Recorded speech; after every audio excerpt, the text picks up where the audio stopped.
Thanks, John.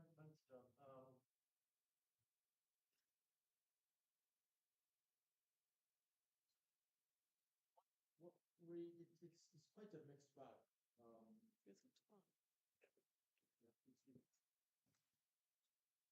I think it's quite a mixed bag. It's very easy to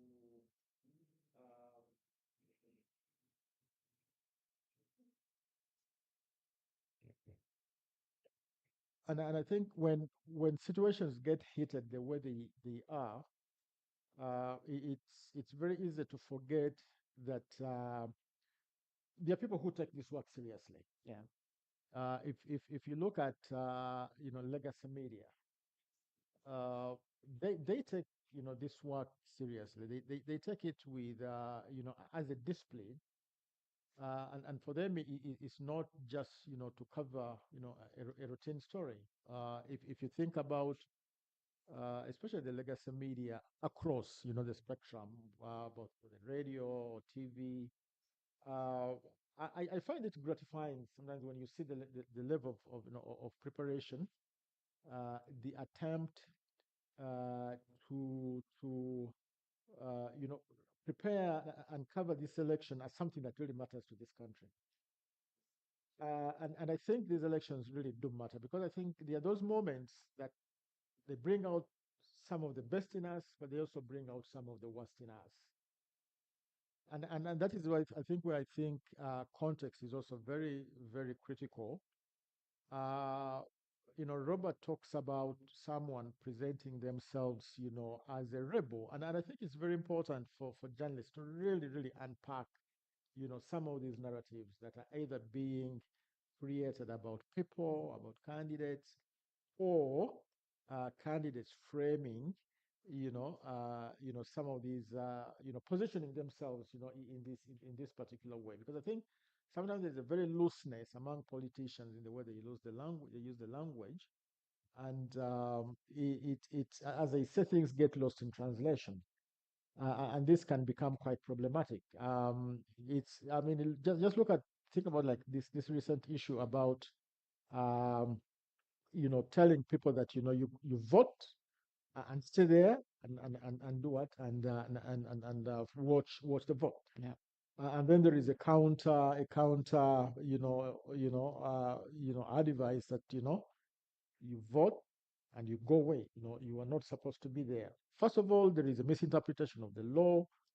Fortunately, the Attorney General came in, and explained what exactly is supposed to happen. So uh, we and I think this is really where the importance of the media, especially the discipline media, the professional media, becomes very, very critical. To really be able to get to the bottom of these issues, Okay. provide the guidance. And in the data we presented, we saw, a little bit, some significant amount of focus now, on election management. But I think there is a lot about election management that really deserves to get the attention, the public's attention, that probably wasn't getting enough attention at the beginning. And what would expect of the professional media is to really pay attention to the importance of process. But I think if process is not understood, if the processes that are leading into this very important political moment on 15th January are not understood, or if certain impressions are created about what is legitimate and what is legitimate, what is legal and what is not illegal, I think those have to be, a focus of storytelling in and of themselves. Thank you, George. How possible is that in an environment where Dick has told you, you question a candidate and question the manifesto, you receive phone calls. You question another candidate, the foot soldiers go for you on digital media platforms and bring you down and bring out every data about you. You are even driving as a journalist, they are looking at the color of your car. You do a story just by seeing the headline, Mr. Tunu is calling. This is inciting violence. Are you licensed, by the way? My colleague there, Shamira, we are together in the Media Council, will start asking, but are you really registered by the Media Council? Have you followed the law? So what Dick is saying is that in such an environment, we let things be, let every man carry his cross. We got for the safe environments. Look at how many goals Ronaldo has scored. Because if you go there fully, the environment is not safe. What would be your advice? I, I think the like I said, I think you know, if you know the discipline of your train, Yeah. you know, you have to remain focused on what you really need to do. Tabu talked about, you know, the risk mitigation measures that media houses are taking.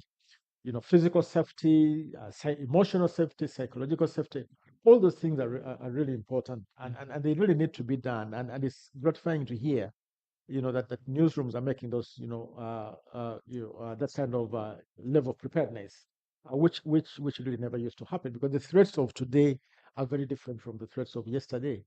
Um, but I would really expect that the media houses, you know, you do your professional job, and you remain really, really focused. And that leadership is very important. I think it was if you listen to Susan Nsibirua's the video that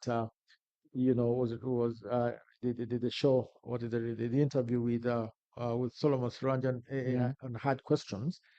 You really want to see leadership at that level. Leaders in media really demonstrating that they really care about their people. Because it's very easy to say, you know, this journalist is out there, and whatever happens, you know, you've sent them out on the street. But you need to assure them. So my advice would be that, uh, and of course there is a challenge in terms of the different motivations of different media owners. They're really very different. But I would like to imagine that really those who are invested in media properties, and really, really, that care about the quality of the journalism that they do, Okay. that should then be able to cascade and really instill confidence in the people on the front lines and the newsrooms, that if they remain focused on their job, and you sit together collaboratively to assess, you know, the risks, and then, you know, you do, you know, what is necessary, because beyond this election, you want your media house, we want Radio Simba to be there, we want those journalists to be there, to continue doing the good job that they're doing. They should be able to do the following day. Thank you, George. I want to bring in Tabu, and we're dealing with symptoms because you have a public that you said yourself does not seem to care. George is saying do analytical pieces. He's talking about issue-based reporting, but the public doesn't have a civic education. They are interested in Dombolo ya Solo. The soldiers are carrying their sticks and caning whoever they want. So by looking for protective jackets and the gas masks and training journalists, aren't we just dealing with the symptom and not going down to the real issue? Please, so I have a Congolese heritage. Don't play around with Ndoboseo solo. Excuse it from the other drama of Uganda. Yeah, sure. So you asked the question, are we dealing with symptoms or are we dealing with the sickness? Okay. And when I spoke earlier and said the problem with our kind of congregation is that we are like-minded. So there's an echo chamber. We are just dealing with affirmations of ourselves and of our work. So we're not holding ourselves out to scrutiny by people who have no interest Maybe in the Tao, media, by right? holding these conversations, we get to understand the depth of the problem, Right. and in our different platforms, we continue talking about No, this. I hear that, but the point I'm raising is this. Media literacy is very crucial for the defense of the media. Journalists are never going to by themselves defend the media, right? So we need to we need to market journalism as a public good in which everyone has a vested interest. The problem right now is it is us who are deriving our livelihood from journalism who think it is important. Those who don't actually see why you're making a lot of noise, because a journalist has been beaten, because everyone else there is also being beaten anyways, right? So you can't have a preferential treatment. You can't be a very clean fish in an ocean of sharks, right? That's the point I'm trying to raise here. And that's why we need to elevate and teleport these conversations away from between ourselves, the outside world, and we hear what are the other people's views about journalism, how we do our trade, right? What will they like us to do? Because we think we know it all. We are always going out to say what we are doing, right? So we need to be able to have some humility and say, can we actually engage and see where our fault lines look like, where our strengths are, and what can we benefit from these engagements in order to enrich our own performance. That's issue number one that I think is important. But you asked the question, is this a symptom? I did present earlier that there is an assumption for media freedom to exist, for democracy to function, there's an assumption of certain level of literacy of citizens and an assumption of governance character, right? Uganda currently, and then not just currently, as an individual, I've always believed that the president is more of a military man.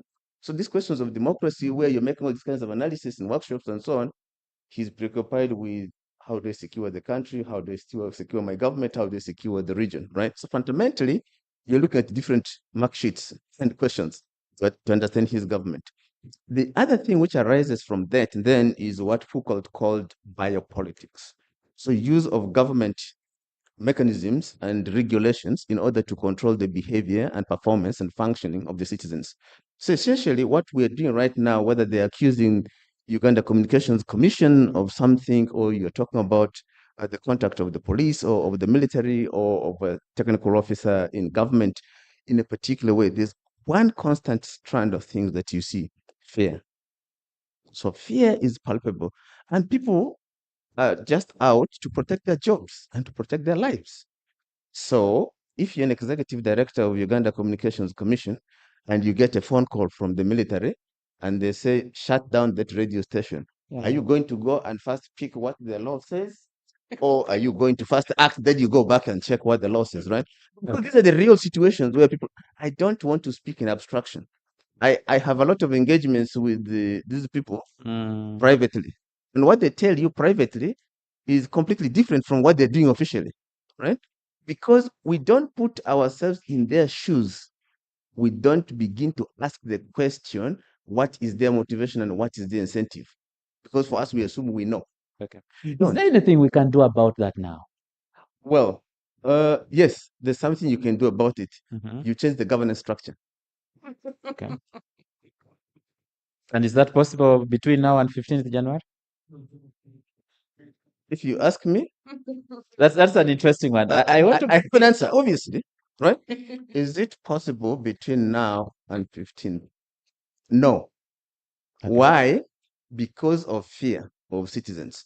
If you look at the election results, I think for the last 2021, that's when the incumbent had the narrowest margin of vote, rather win with the opposition, right?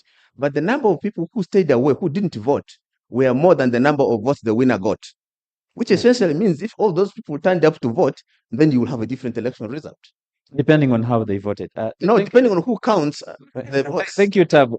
I want to bring in Mr. Dick Mvule. Tabu has admitted that the structure needs to change.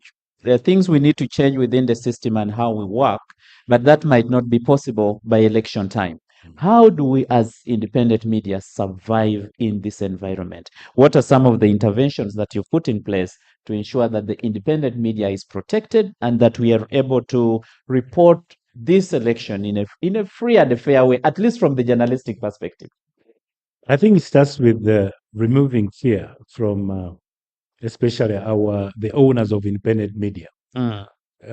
Because you realize that these state organs that Tab has spoken about, that like UCC, when I do my tweets as me, UCC will call my bosses and say, we are not differentiating between Dick Mvule on X and Dick Mvule on Simba. So he could be actually representing Simba on his personal platforms.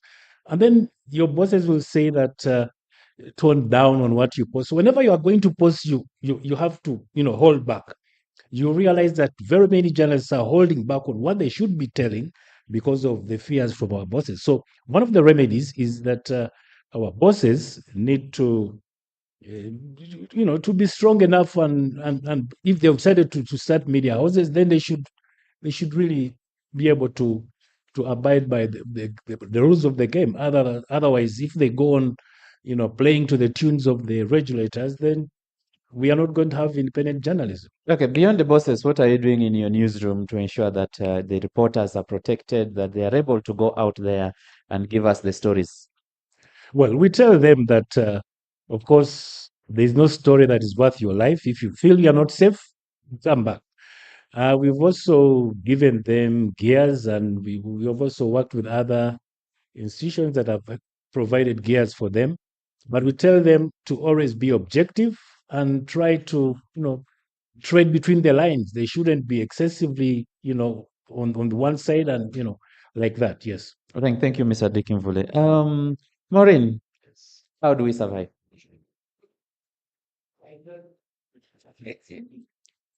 My mic is not on. Is it on? Yes. Yes, it Okay, is. Yes, it okay, is. thank you. Yeah. It's very interesting listening to Tabo and then listening to Dick and just imagining, for instance, what the representative from UCC, what's going on in his mind. Because indeed, until you're in that seat, you don't know what's on that side. Because we've seen people who have been very vocal online and they have been co-opted into government and they just gone silent. May not necessarily be in the media, could be in other aspects of government work, but they just go mute, completely silent, because maybe on the other side of the of the grass, it's a whole different story. But again, speaking on how we survive, like he says, I mean, there's nothing worth your life at the end of the day, Okay. and as he has also re-echoed that sometimes what you post online affects you offline. Okay, you post something, could be out of ignorance, could be out of emotions, could be out of conviction, and then it rattles the powers that be the wrong way, and you have to pay a very heavy price. There are people whose institutions, could be the media house, could be the organization you work for, that have just, left their staff to face it off with the law. They say, you know what, your opinion does not represent us as an institution. What do you do in that case? For instance, if you're a journalist, you post something and then the institution says, no, they don't represent our interests. I'll give an example. For instance, my husband is a journalist, and there's a time he was beaten by the police for going to cover Kizza Besigye when he was arrested at Kira Road. And he tweeted something and said, I'm really being beaten here. And so the whole social media space went, why are you beating this guy? And the media house called. He was a stringer for one of the international media houses. And they said, why did you do that? You don't write that. We have to work. We work with the government of Uganda. So when you do that, you're affecting us. You will affect our work with the government. They can withdraw our license and all that. So what do you do in that case? You see, so it's a very difficult question to answer. Yeah. But again, it goes down to what policies exist within the media houses to protect the journalists that Okay. cover the Thank you, Maureen. And I think that is mentioned in the guidelines that George is going to talk about shortly. How we can use these guidelines to improve our reporting and journalistic work. And as I see Jan is there, she's trying to get me a movable microphone so that we can bring the audience into this conversation. But Mr. Robert Sharp Mugabe, when you look at the journalists, we are already in the election period. You've raised some of the issues that you've had with some of them. So when you look across the bridge and you're seeing them working on the other side, what would you tell them?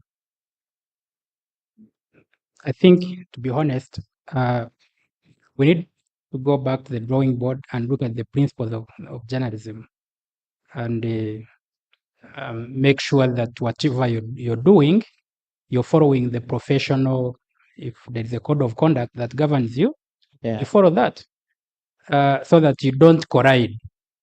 Know what you're supposed to do and how you're supposed to behave as a journalist, but also conduct yourself in that manner so that you don't collide with whoever you find in that field.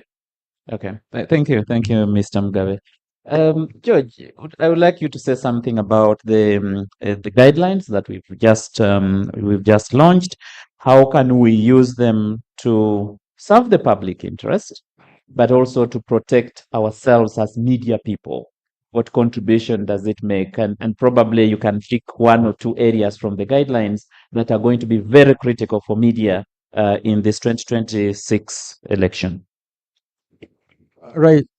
So there is this set of guidelines. We actually developed these guidelines way back in they've been around more than a decade. The first, I think, iteration of those guidelines. So the version that Professor Marakso, presented, introduced here is an update to accommodate digital media, because a lot of the guidelines were pretty much pre-digital, pre-social media, and there was not yet a central place, where you had all these guidelines as they specifically apply, to the coverage of elections. Now, obviously, and previously we've shared, material with UCC, the Electoral Commission, and many others, where we have sort of tried to curate all this content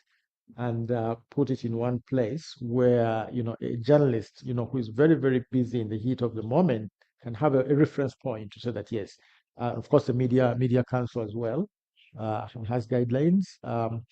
But what we have done is to look at best practice globally, and contextualize it within within our laws, domesticate as much of it as possible, so that a journalist that is really working within our context is aware of what, the standards, the minimum broadcasting standards, in that, for example, that UCC has in place. The other guidelines, whether Uganda Editors Guild, the National Institute of Broadcasting, a lot of these. But what we have really basically done is to detail, our principles that specifically apply to the election context, so that because of the very critical nature and of elections at the moment, I think journalists need to apply their thinking very, very critically at what are those, requirements and responsibilities that they are obliged to conform to in the specific coverage of election. I think ultimately it is really about responsible reporting, and responsibility ultimately is not so much a legal compulsion. It's really very much about your professional values, and the context in which you work. And I will just say one last thing, because you asked, for instance, Tabu, about about the symptoms. No doubt, I think our political culture is such that if you look at what is going on in the elections, you look at the behavior of some of the security agencies.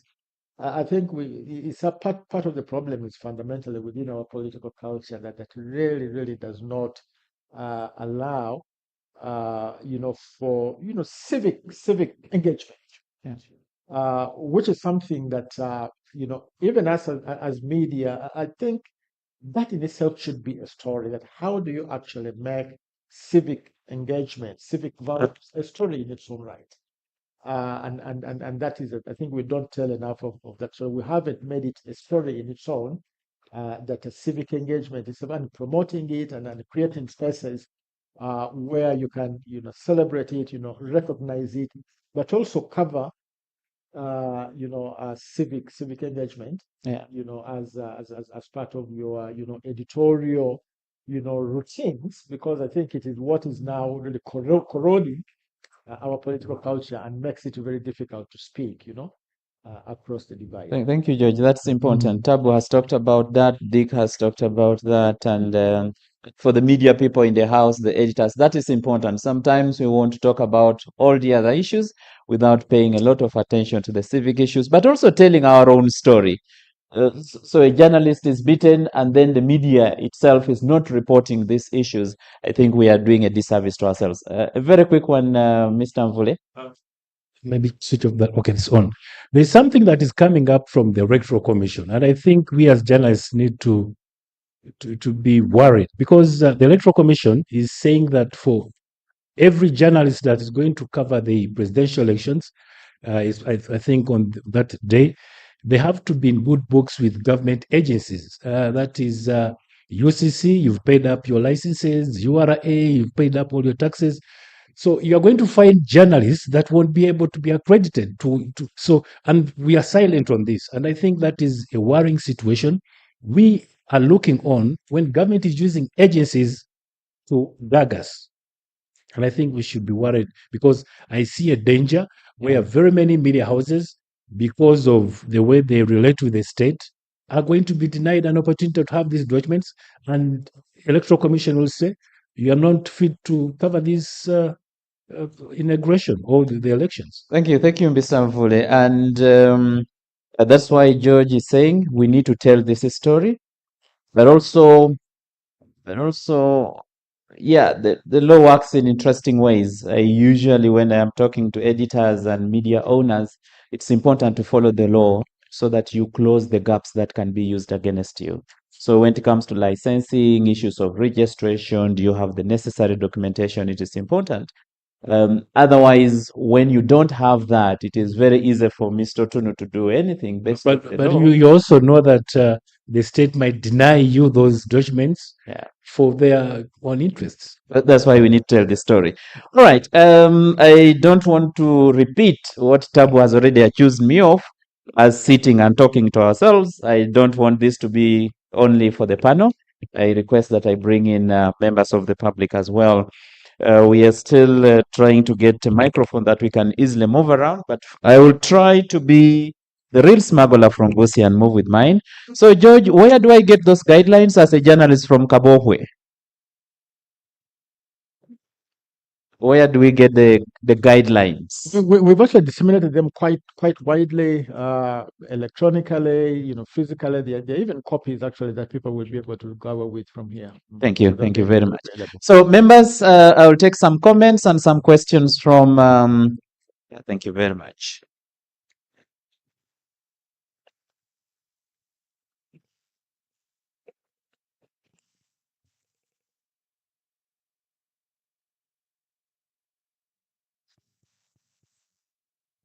Right. For purposes of time, I will try to be very with our comments. And you can also mention your organization so that we understand the context. Kindly direct it to a specific person. Let's know. That 40 seconds to give me back the microphone.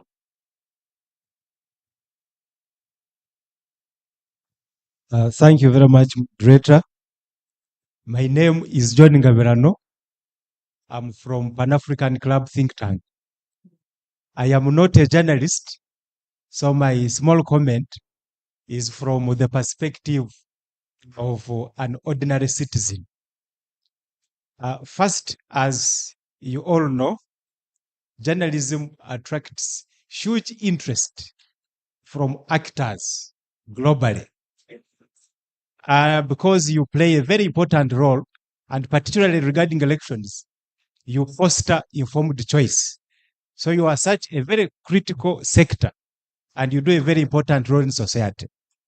But from the discussion, I think one of the challenges we have is limiting press freedom to policy and law rather than expanding it to a shared social value, because you are providing a public service. When pressure or challenges arise, it is the public at a loss because you are fostering information dissemination, accountability, informed choice, name it. So how come that there is limited broader solidarity with the public, yet what you are doing is for us?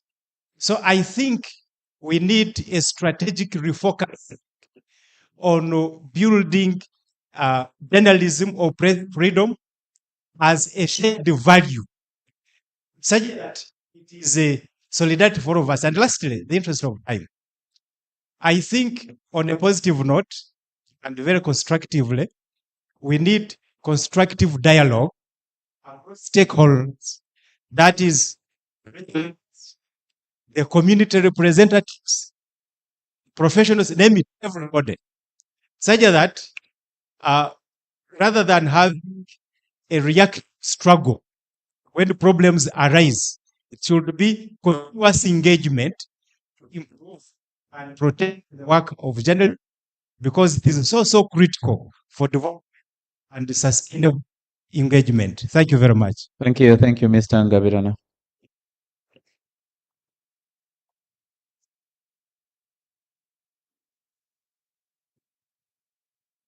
My name is Jackson Sewanyana. I work with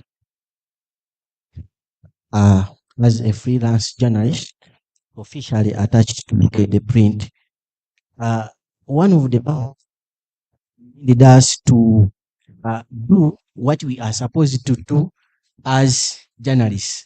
But to my disappointment, on several occasions, we are instead assaulted and brutalized because of doing what we are supposed to do.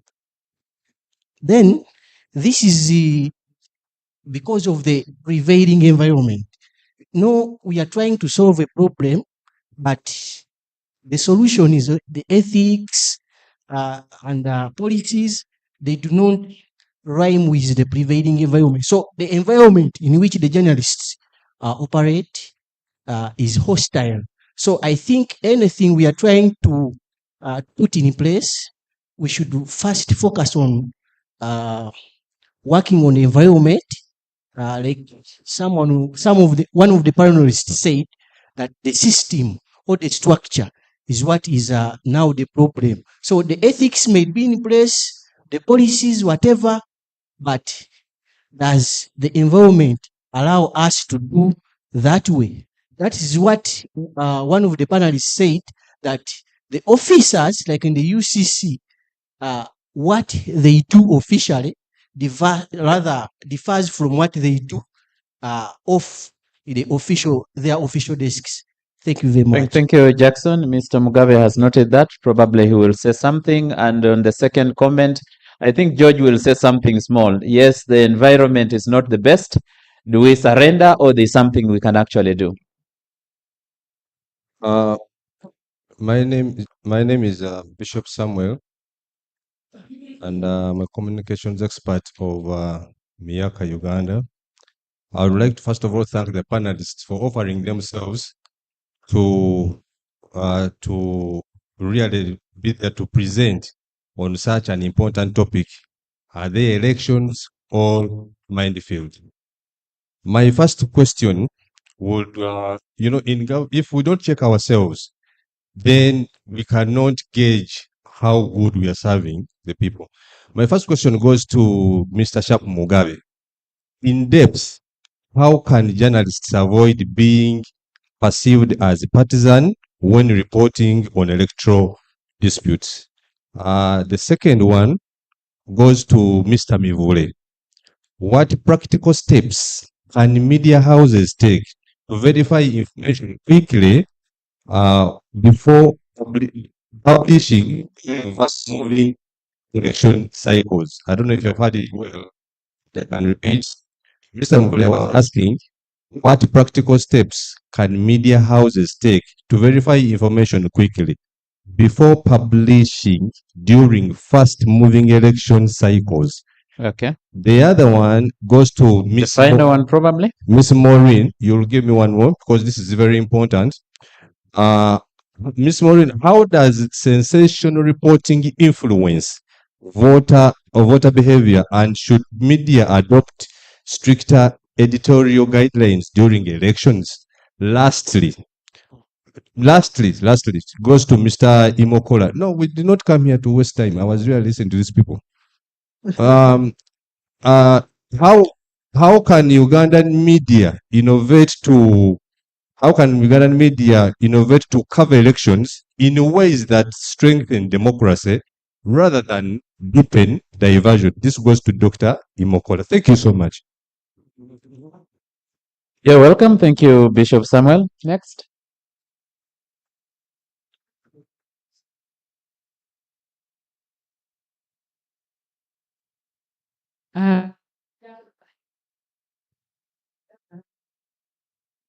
Good afternoon. So my name is Sim.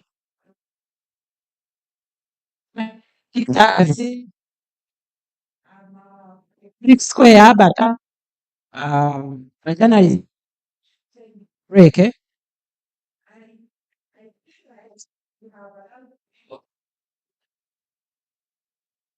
we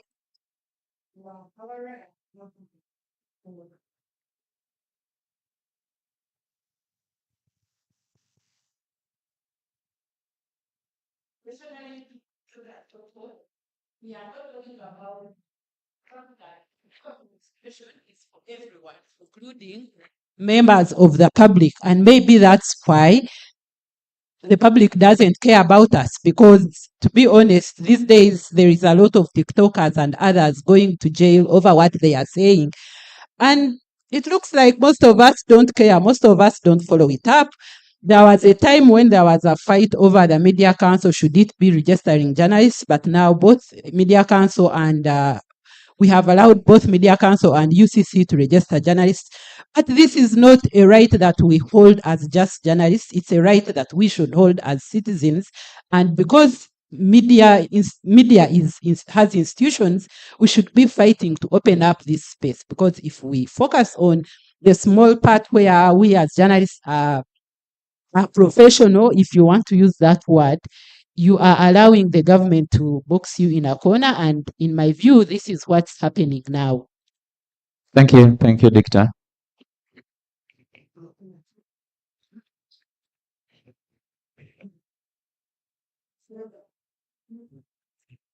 Okay, let's have the gentleman there, then we'll have 3 ladies in a row.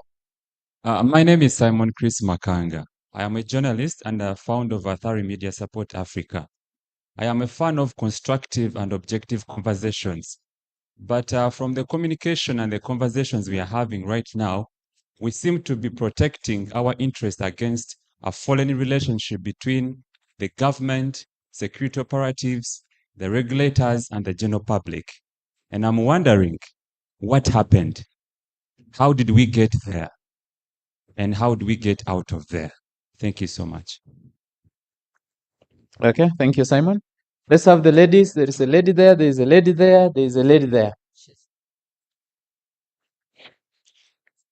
Thank you so much. My name is Hadija Mwanje. I am a journalist.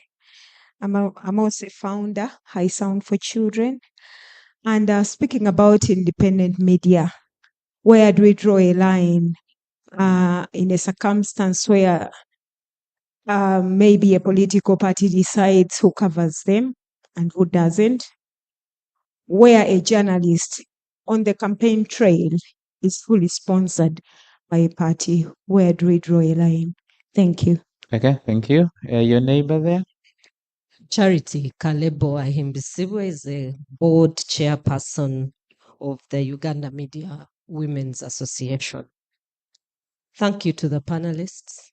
I'm especially excited by what I hear my brother, can you imagine your name has gone? Tabu. Your name just flew out of my head. Especially when I hear what Tabu says and what Dick says. One, this election has closed out so many people, including observers, that the legitimate observers who understand the process have been sidelined.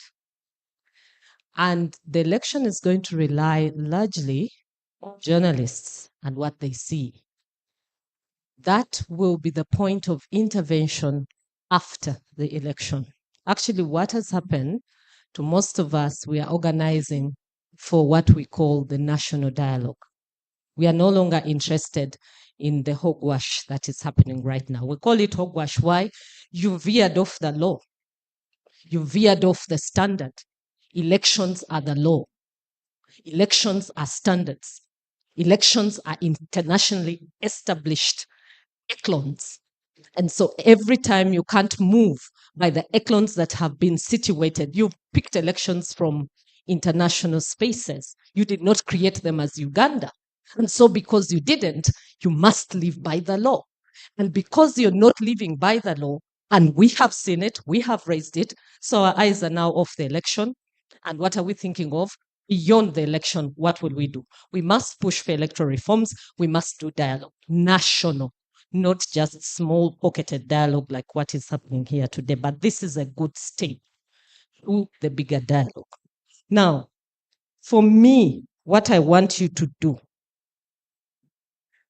urgently. Electoral Commission called journalists, and Dick raised this. Dick has said there are people who are being closed out as journalists because of all the things you've put to yourselves. You must make sure you're registered, you're in good books with government, you're what. Article 29, the lady has just told you, is your freedom. It is inherent. Even me as a citizen of Uganda, it is inherent in me to vote and know that my vote is succinct and it's sacrosanct. It is given by the Constitution. It's not like I am begging it from somebody, and that's it. Take it from me. That right is sacrosanct. Now, Dick says, how then do we report about journalism? They did a training for BBVK. They called journalists. By show of hands in this room, how many journalists attended the BBVK training and have relayed that information to the public? I just want you to see. Put your hands up if you did the BBVK training with the Electoral Commission. I want to see your hands. Please put your hands up. You're journalists, you're here. They called. This was closed on 25th. Put your hand up. Yes, but by 25th, you had to have registered, and then you're now training. Put your hand up.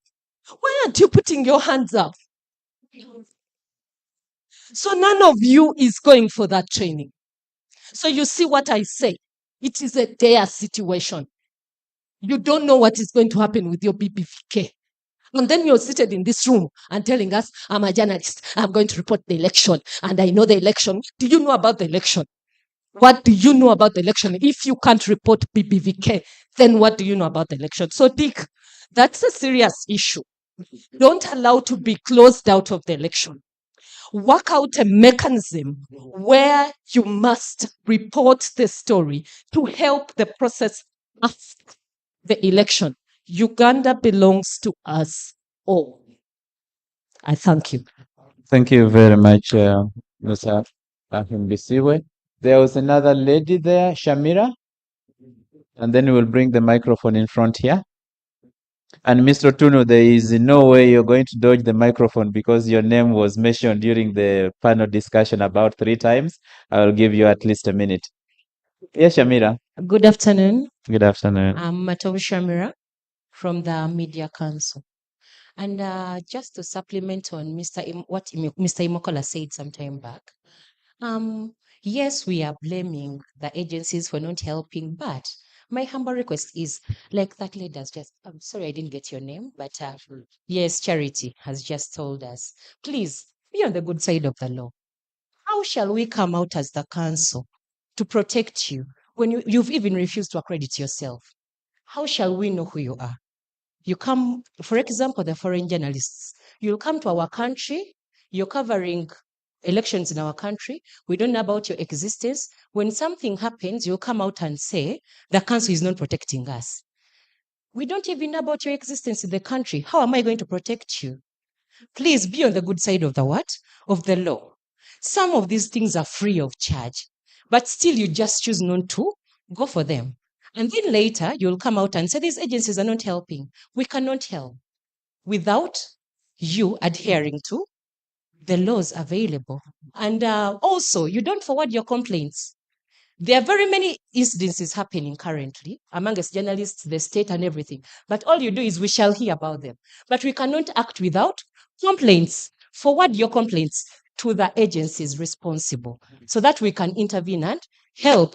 But we are also getting it as hearsay. We cannot act on hearsay. Even if I watch it on the television without a complaint to the council, we shall not come out to act. So I request you, please, forward your complaints and also comply to the law. If the Electoral Commission comes out and says, all journalists who are going to cover the general election have to be accredited, please do so. Because you're not going for it, and then later you'll come out and say, they're stopping us from covering the elections. But you not be allowed because we are protecting the citizens of Uganda.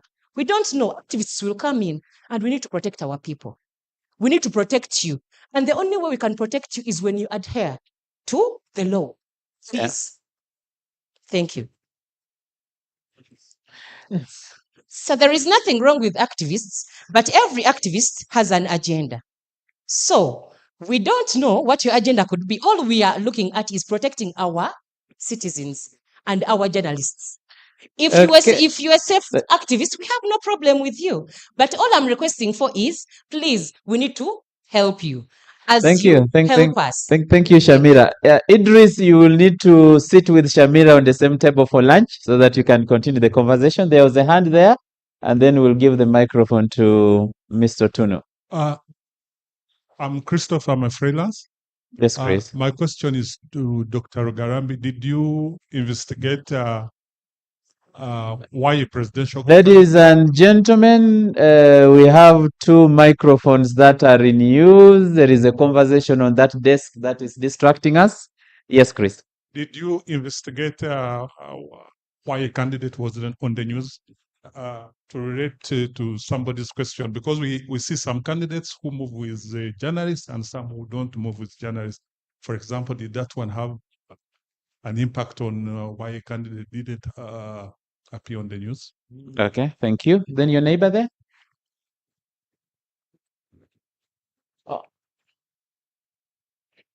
Okay, thank you very much.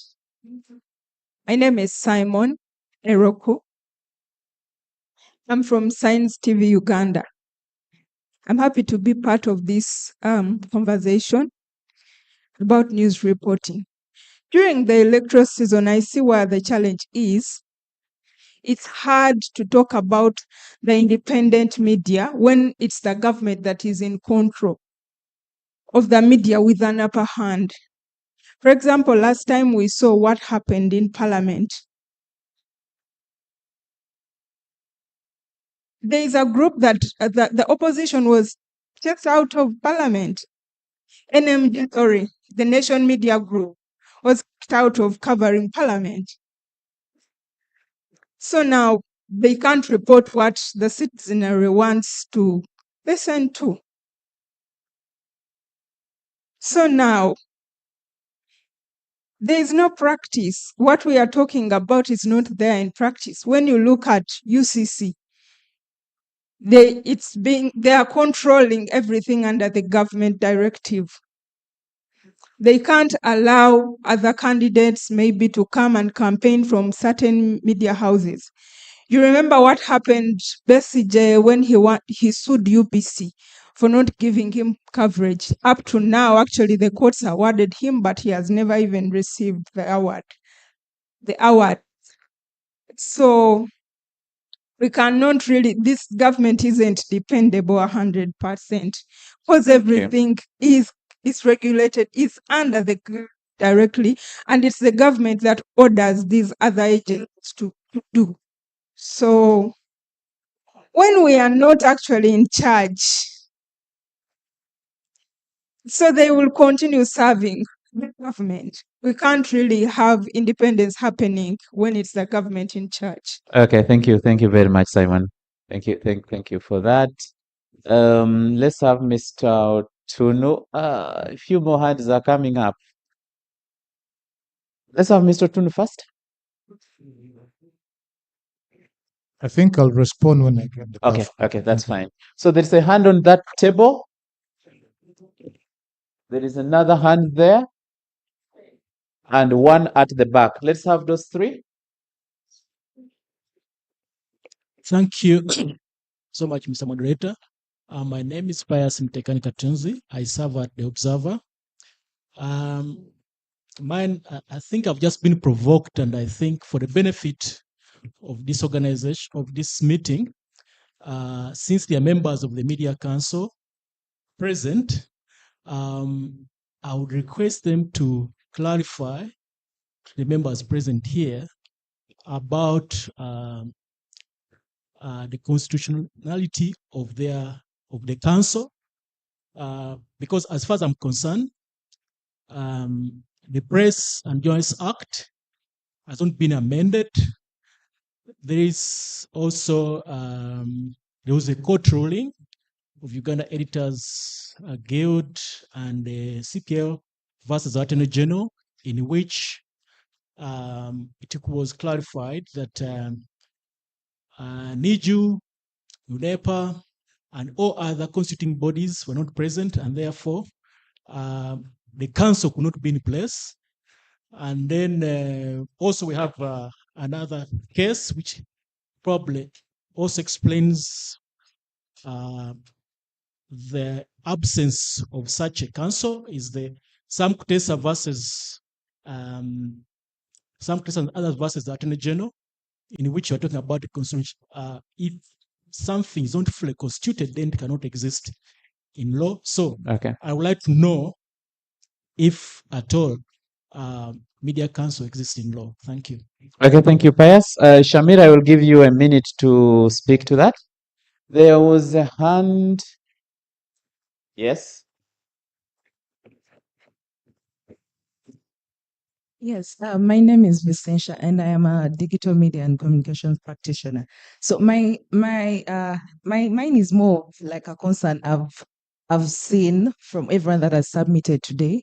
So everyone is so concerned about the independent media during this election process. So we are forgetting the fact that yes, the independent media has during the election process they're under influence. It could be political, safety risks, and misinformation. And then we tend to forget the people that actually serving, which is the citizens.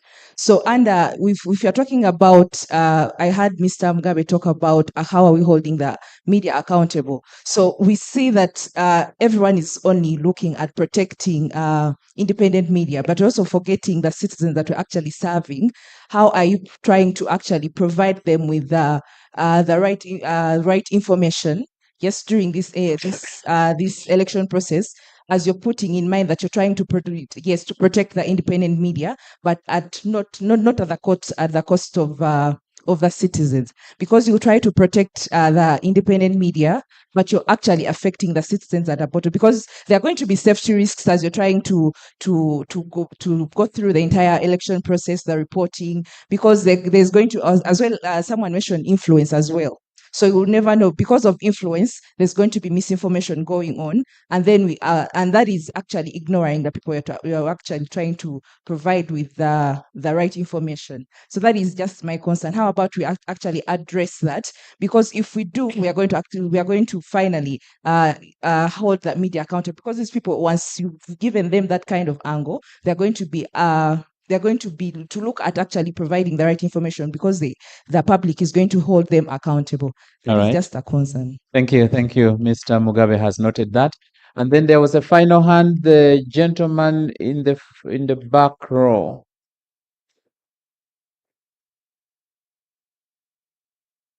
Thank you. I'm called Bill Dan Arnold from Boutique Group. I'm a comms practitioner and also do journalism once in a while. For me, when we're talking about independent media, I feel like we are not independent from the word independence as a profession. Our profession is the only profession, it's among the only professions where everybody in practice. I know of radio stations where senior sick dropouts are actually prime news anchors. You know, how then are we going to be independent? How then will government, listen to us? We have been infiltrated by uneducated journalists. So how then do we depend for independence, yet we are not independent? I think we need to have serious discussions on the profession on journalism. Who is a journalist? That we need to define. Yeah, thank you. Thank you. Thank you very much, Arnold. So as the microphone returns to me, it will pass via that table where Shamira is.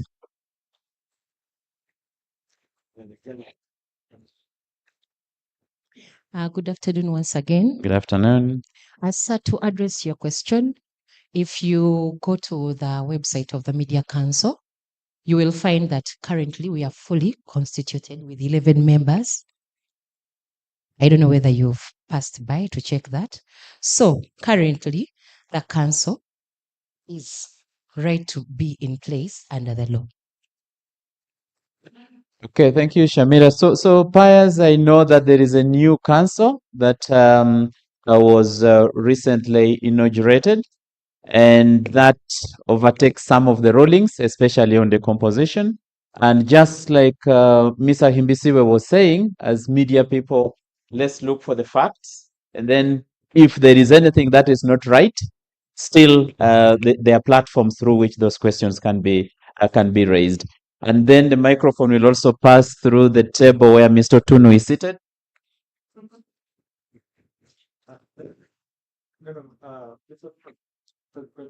I had asked that I will respond to all issues related to me and the institution I represent when I get the protection of that floor.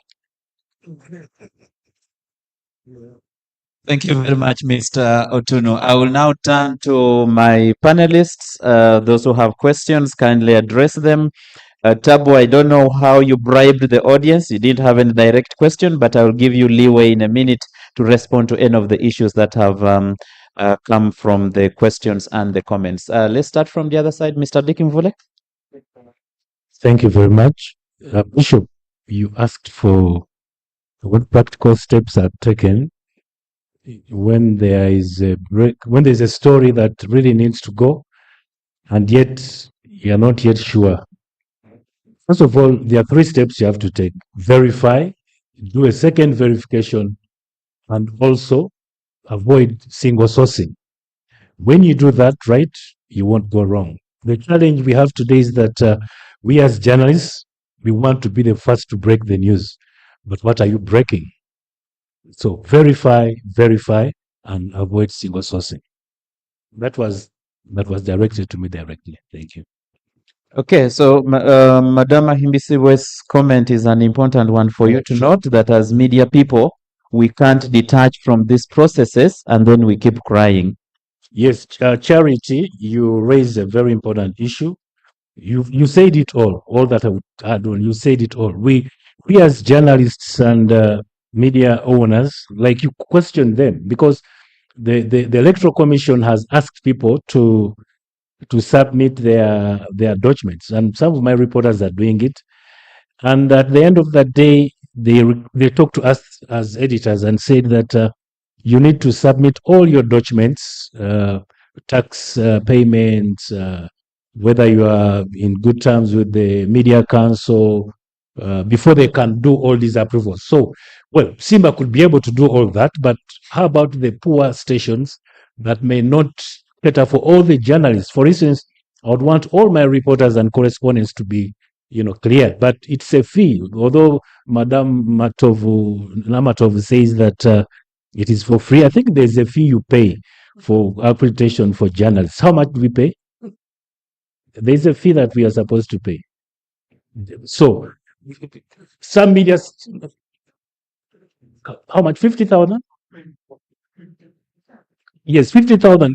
It sounds little, but when you have very many reporters and correspondents across the country, some media houses may not afford. Media houses that pay reporters 2,000 shillings for a story and ask them to pay 50,000 for accreditation might be. Okay, so the cost of accreditation is an issue.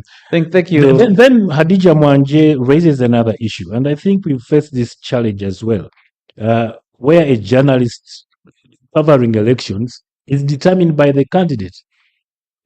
We've sent in names. The president's office asks for names for journalists to be accredited. We send them names and they refuse to accredit them. Then before you know, someone from security says that we have accredited a reporter that you didn't submit. And well, this reporter has to go.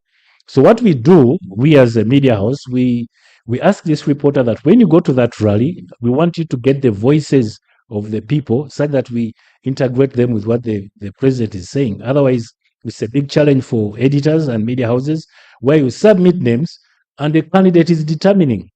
And when you don't abide by the person that have accredited, then you go in bad terms with them. So it's a very tricky situation. So you have candidates, rather you have journalists covering candidates, but you seem not have full control over them. It's the candidate that is really owning them. Okay, thank you, Mr. Mvule, for sharing that experience. I don't like violence today, but when I was active, I rejected that. And after that candidate going a week without any coverage, they had to soften and change their position. But today, I don't like violence. Maureen? Thank you very much. Mine was also from Bishop on how sensational reporting influences election reporting and whether mainstream media houses should have strict editorial policies. Very quickly, I would say, yeah, sensational reporting definitely influences election reporting in a way that you have, for instance, influencers and all these people hoodwinking the public and diverting the population from critical issues. We've seen people with very big followings, even here in Uganda, when something very sensitive, especially political, is happening in the country, then there's diversion. If you pay attention to digital media, something very useless comes out and the whole population shifts there, unfortunately. And then, of course, it shapes how these campaigns go about and eventually influences voters' behavior. Because then, you get to see what people are talking about, and that's where the narrative gets directed. And that's where all kind of conversations, like they literally set the agenda in a way. And I think this is where the mainstream media comes in. That's why you're trained journalists. You're trained for a reason because of the issue of authenticity that he said. At the end of the day, even when I'm on social media, on X, I'm reading everything that is going on, maybe at the rallies, I want to sit down and see what is NTV saying, what's NBS saying, because I expect that kind of reporting, objective reporting. And as Dr. Lugalambi presented the results that we did in the research, especially based on the analysis that we did on online sources that we sampled, he mentioned the danger of single sourcing. For those who were here earlier, that for some of the media houses, you have to get information from different sources. And for that particular report that was presented July to October, we saw that it was at about 50%, which is still wanting, because that should be higher. That information is being got from different sources online. So I think sensational reporting definitely influences and should be avoided by mainstream journalists. Thank you, Maureen. Robert? Thank you. I think most of the comments that come from the audience look similar in nature. And for me, there is Mr. Jackson who mentioned about journalists who are assaulted, brutalized because of doing their work. But for me, I think when you do your work the right way and you are called that side of the law and maybe you're brutalized, there are areas where you can go and you can go to court. For example, you can sue government and somehow you get a fair hearing. But also Mr. Bishop, who mentioned about journalists being partisan, how can they avoid that? Again, it's you have to follow the principles that guide you. Yeah. There is a rise of journalists who have gone into now the habit of asking for kitu kidogo before they cover you or before they give you a story. So there is that as well. So as a professional journalist, is it the thing that you're supposed to do? And the lady who mentioned that, and this has come up, I think, from many presenters and people who reacted, the aspect of civic education. I think it's our duty. It's your duty as a journalist to educate the public. Yeah. Without really being, you don't have to be paid to teach, for example, citizens on how to vote. There are people who will go and because they like a candidate, they tick that candidate and they go crossing out those that they don't support. And you see a rise of invalid votes, which would probably have turned the result the other way around. if they had voted the right way. For them, they think that is what they are supposed to do because I hate a certain candidate, so I have to really cross them out, and I tick the one that I like, and I tick multiple times. And Okay, when as they are counting, you conclude, Robert. Then again, looking at the professionalism, when you're hiring at the media house, do you consider to hire a professional journalist, or do you hire someone because they are so vocal, they are sensational, and they can really appeal? So when you consider the other aspect, then you might go wrong. Thank you very much, Robert. Tabu, you're already in the minefield, struggling with the ban, Daily Monitor, Nation Media Group. What can we learn from your experience and what is going on? So, first of all, I'm happy to have dodged all the bullets, and that's how you should survive in Uganda. The second issue is when I listen to some of the comments, I can see that some of the articulation is intended to safeguard one's food, which is okay. But we need to apply a little more intelligence to recognize that the chairs change, the sides shift, and Uganda will be here. I think we need to apply a lot more seriousness to things that we say. Okay, it's not a child's play. Okay, it's not a child's play. If we are talking about the situation of journalists being brutalized, and if we take, for example, Kawempe by-elections, and then the Bobby Wine situations, the right question to ask first is who pioneers the violence? Okay, right? That's question number one. Who benefits from the violence? Okay, these are people who are paid for by the taxpayers, including the journalists who are also taxpayers and the media houses. My brother comes here and speaks so casually about the question of life and death. And I am surprised, very, very surprised, that on a panel like this, okay, we somehow think we can play around. Okay? That we somehow can get a package of words to valorize violence, to sort of place it in a costume that it looks so saintly, so pious. Okay? We are talking about people who get deformed for life. They must rely on the support of other family members or friends to walk, to feed.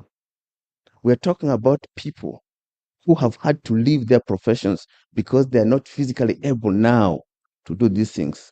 Okay? That could happen to him. It could happen to his relative. Okay? Is that the Uganda we want? Not all our family members are media people. Not all of them work for government. Some work in private sector. Okay?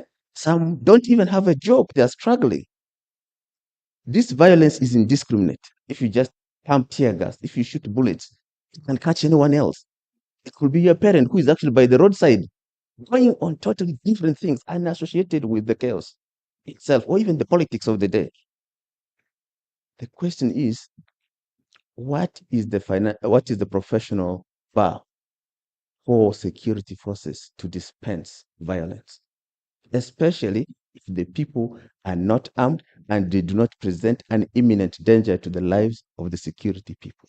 So my master's in security studies, and I come to this conversation not just as a gossiper, because I understand the fundamentals not just of state security and not just of human security, which is under critical security theory, but also international security, which is the broader architecture from which all the other rooms of security domains derive. And I understand that the construction of the state traditionally has relied on realism, which is where national defense is the priority. And that's why we always say there's the preeminence of security forces, right? There is a codified means of contact of the people who wear the uniform and the flag of the country. Are they doing the right thing? If they're not doing the right thing, why are they behaving the way they are doing?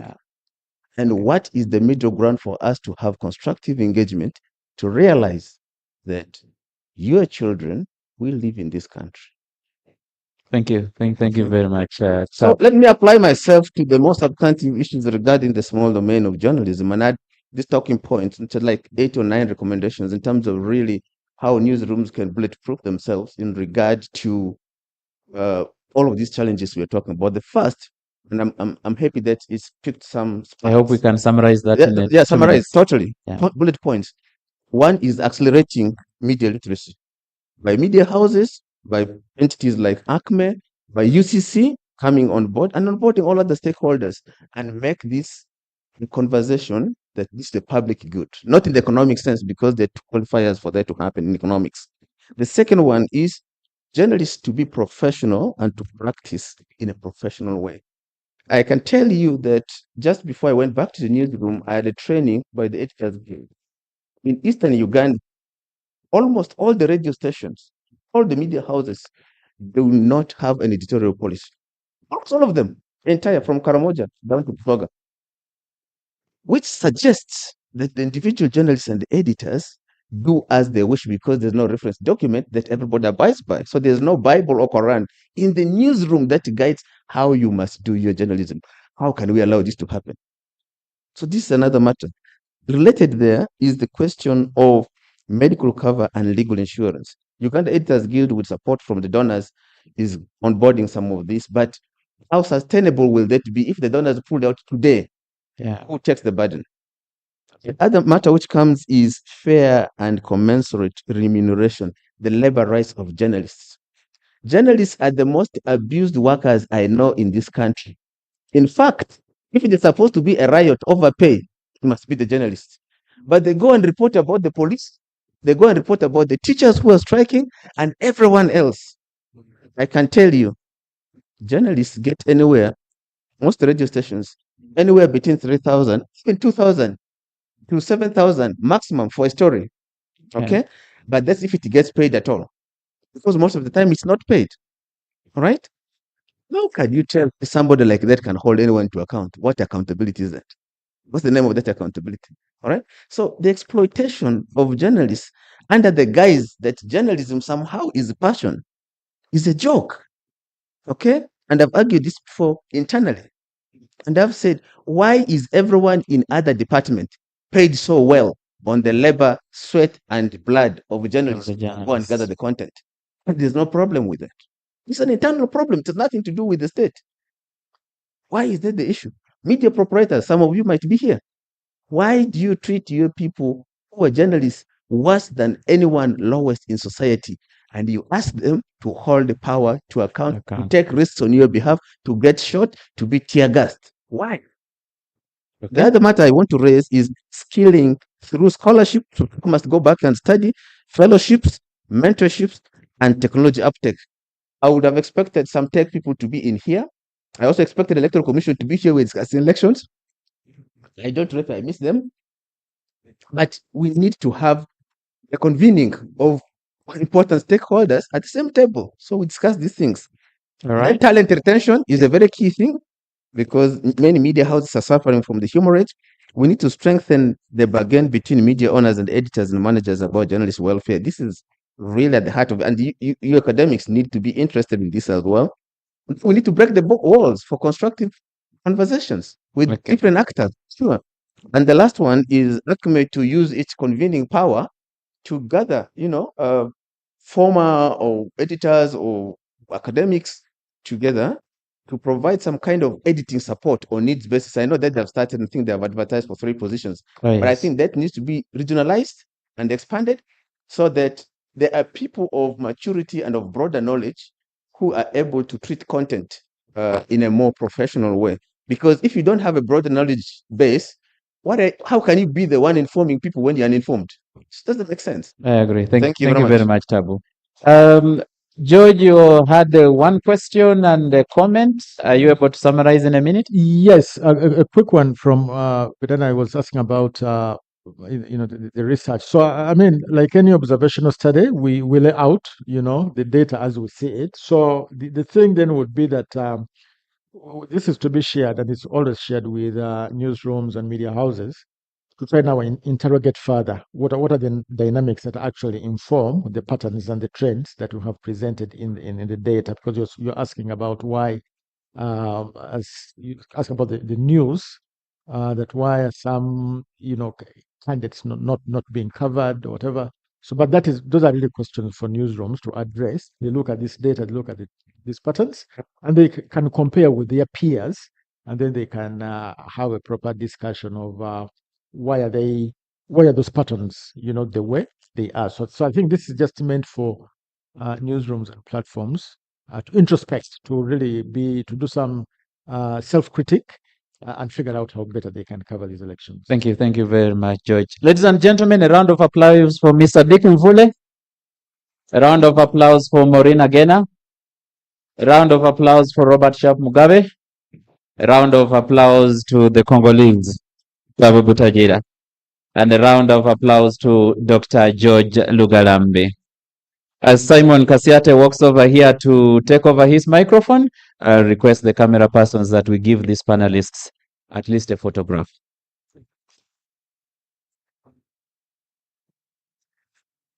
I think, folks, let's really be kind enough to thank the panel and the moderator with that traditional hand clap. That's befitting. Thank you, Mr. Imokola, and your incredible panel for putting together such an interesting conversation that made the room almost forget that what we do in time, other things we may delay, but the meal time and the breaks, that one we make sure we are in time. But for this particular session, because of the electrifying effect, we pardon you. Yes, and of course, some of us listened keenly on your panel discussion under the theme elections or minefield. I don't know which now we have taken, whether it's an election or minefield, or it's a minefield of elections, or elections in minefields, or a combination of both.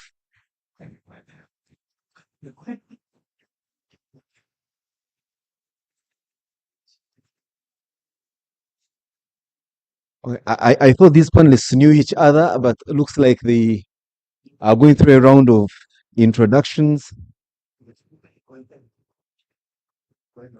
What's now up, according to the program, will be remarks from the Uganda Communications Commission. And, Mr. Fredo Tuno did indicate that even though he was hit by a barrage of questions and comments, he will only be in position to respond appropriately when he's got the protection of the podium.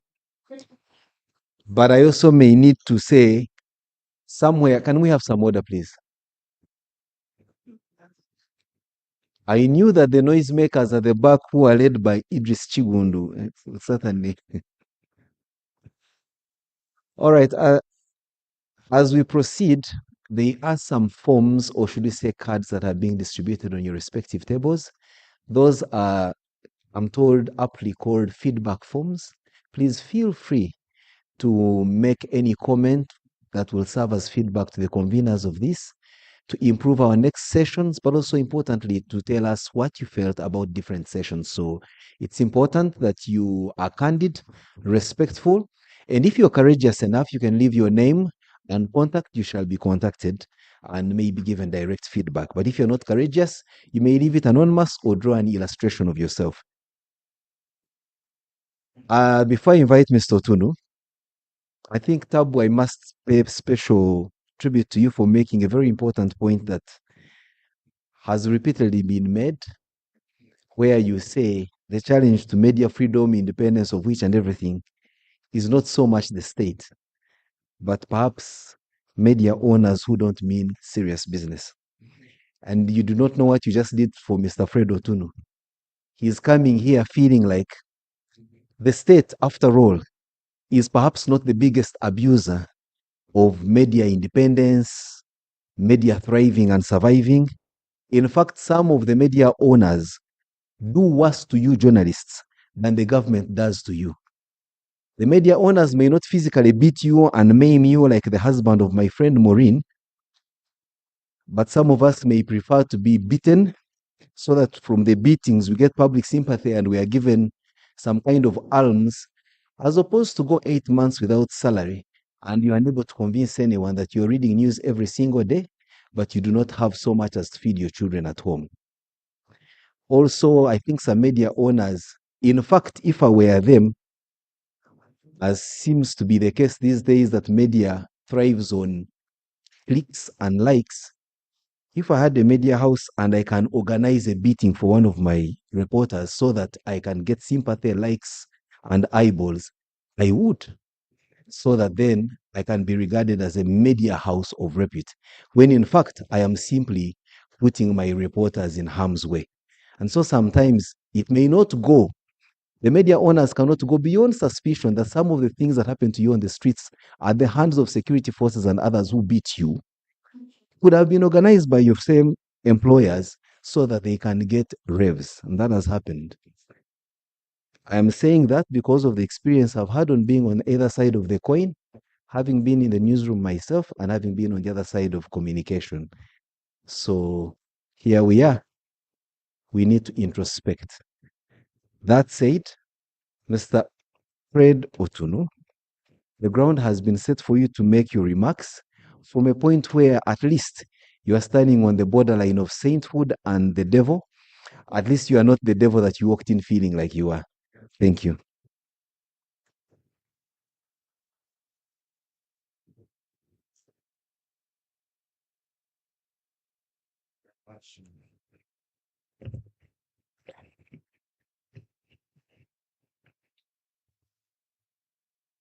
A very good afternoon, ladies and gentlemen. I didn't know that I was coming here to stand trial on this day, and prosecution is being led by my young sister Maureen here. But nonetheless, I must say that issues that you were discussing at the panel are very pertinent issues. Even the concerns that you members of the floor or the public did raise were very pertinent issues, and I'll respond to some of them by way of making clarification where I think there were mixing of issues or not fully understanding some of the issues. Firstly, I would say registration of journalists per se is not done by UCC. It is the mandate of the Media Council. We regulate media entities, the media houses, and then the content that comes out of it. However, we expect the media houses to comply with all the other laws of Uganda, whether it is Press and Journalists Act and any other, as you come for licensing to the Commission. I hope I'm clear on that. The other clarification I want to make, regulation is not punishing. Regulation is actually enabling, facilitating, ensuring compliance with the laws, the governing laws that exist. If there is a problem, some aspects of what is being regulated as infringing on some rights of our people, challenge the law. The regulator only enforces the law to ensure compliance. But having said that, at UCC, I think we have been the most liberal regulator. You even shut yourselves down here. A panelist said, went to media houses, no editorial policy at all. If we were to go by the letter of the law, we'd have no FM broadcasting station in this country. In one way or the other, there is non-compliance here, compliance in other areas. But we say this is a developing country. Our people are entitled to information. So let's go baby steps as we implement and enforce the law. But that doesn't mean it's going to be business as usual forever. We shall expect them, all you media houses, to develop, provide at least an editorial policy to guide the way you operate. I would like to thank the panelists for the very candid way in which you raised your issues, you discussed them. Of course, at one moment I saw some bit of emotions beginning to take the better part of yourselves. But that is expected. We are human beings. But the greater goal is that a message was put out there and someone received it and feedback was received. Maureen here asked me about Facebook. Yes, Facebook still remains closed. The government of Uganda felt that Facebook was not complying fully with some of the provisions of our national laws. These tech companies or platforms are not immune to the laws of the countries they operate in. So discussions are still ongoing with Facebook, and we are optimistic that they'll return to operate as normal. Of course, we know you are using Facebook in one way or the other, but officially it remains closed. Dr. Lugalambi was spot on when he said, as professional journalists, remain focused. Some of the problems we have in this space is because of the unprofessional behavior that some, I'm not saying all of you, have found yourselves in. And it also goes back to what my young brother Kasiate said, the pay. So, journalists are probably the least paid professionals in this country. And that, in a way, raises the issue of temptations to be unprofessional. But also, you need to borrow a leaf from other professionals or professions. Have some standards that you will comply with and be able to enforce so that the profession is respected. Do not underestimate this small gathering. I had a member talk about national dialogue. Yes, national dialogue is good, but national dialogue is arrived at from steps like this. These conversations build into a national dialogue.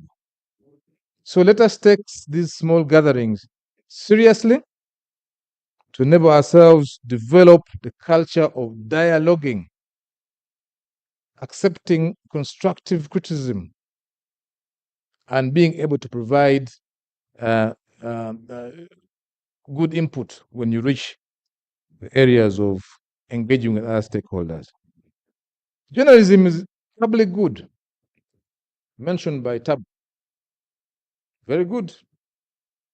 Let us engage with the other stakeholders so that this public good is consumed in a manner that the public will be your defenders.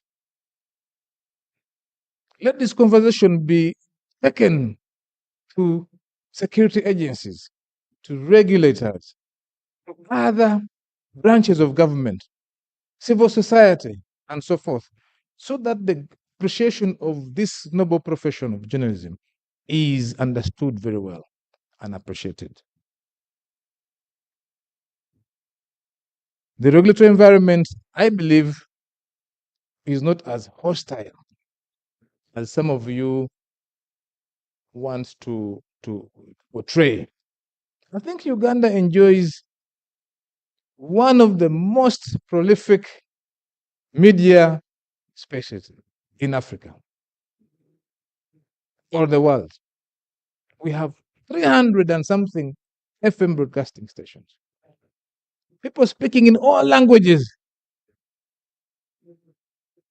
speaking their mind, reaching out to bigger audiences. But we have been able to contain that with several challenges to give Ugandans to enjoy freedom of expression and the right to information. As I close the issue of response to the comments raised, my sister talked about Article 29 of the Constitution. Do not read Article 29 in isolation. Read it together with Article 33. Those rights are fundamental but not absolute.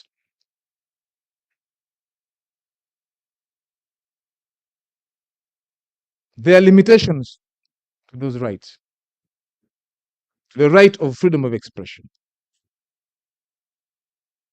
to the interest of public morality, public health, interests of other persons, national security, and so forth. The whole list of the limitations. So, balancing act has to be pursued when enjoying Article 29. Colleagues, I may not have exhausted all the issues that you raised, but I believe that will suffice for now. I must say it is my honor and pleasure, Dr. Lugalambe and colleagues gathered here, to join you today and thank the organizers of this Media Week for the invitation. We don't take it for granted. You may have had other entities to invite to talk to the journalists here, but you chose UCC and we don't take it for granted. I warmly welcome or congratulate Media Focus on Africa, Uganda, in partnership with ACME for reaching the 7th edition of this gathering. 7th.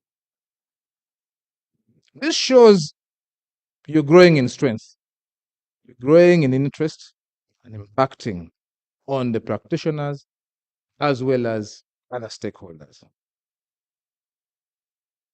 Sustaining an innovative or initiative of this magnitude for 7 years, like I said, George and colleagues, is not a small achievement.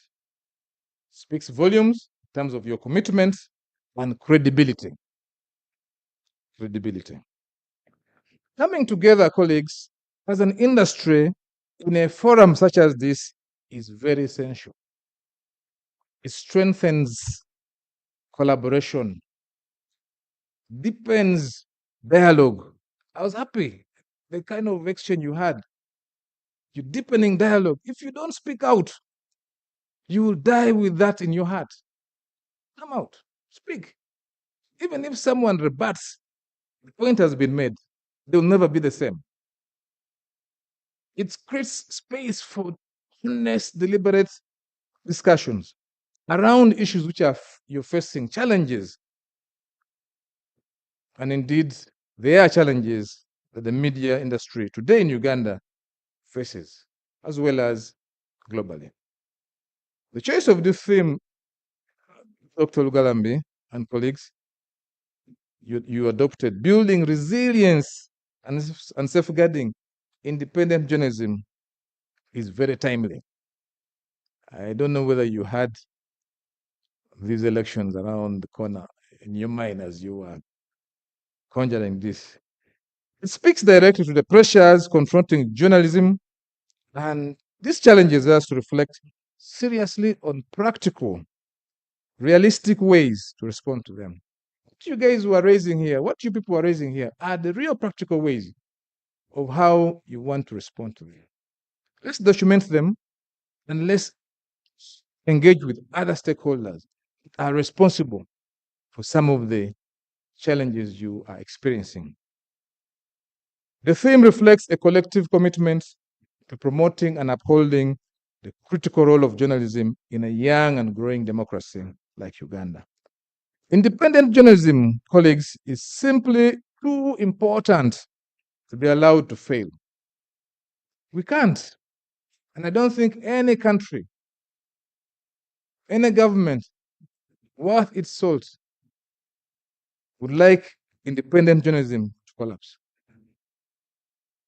While the mushrooming digital platforms and citizen journalism that we talked about today continue to play a very valuable role in today's information ecosystem, democratizing news, storytelling, and promoting audience engagement, they cannot and should not replace professional journalism.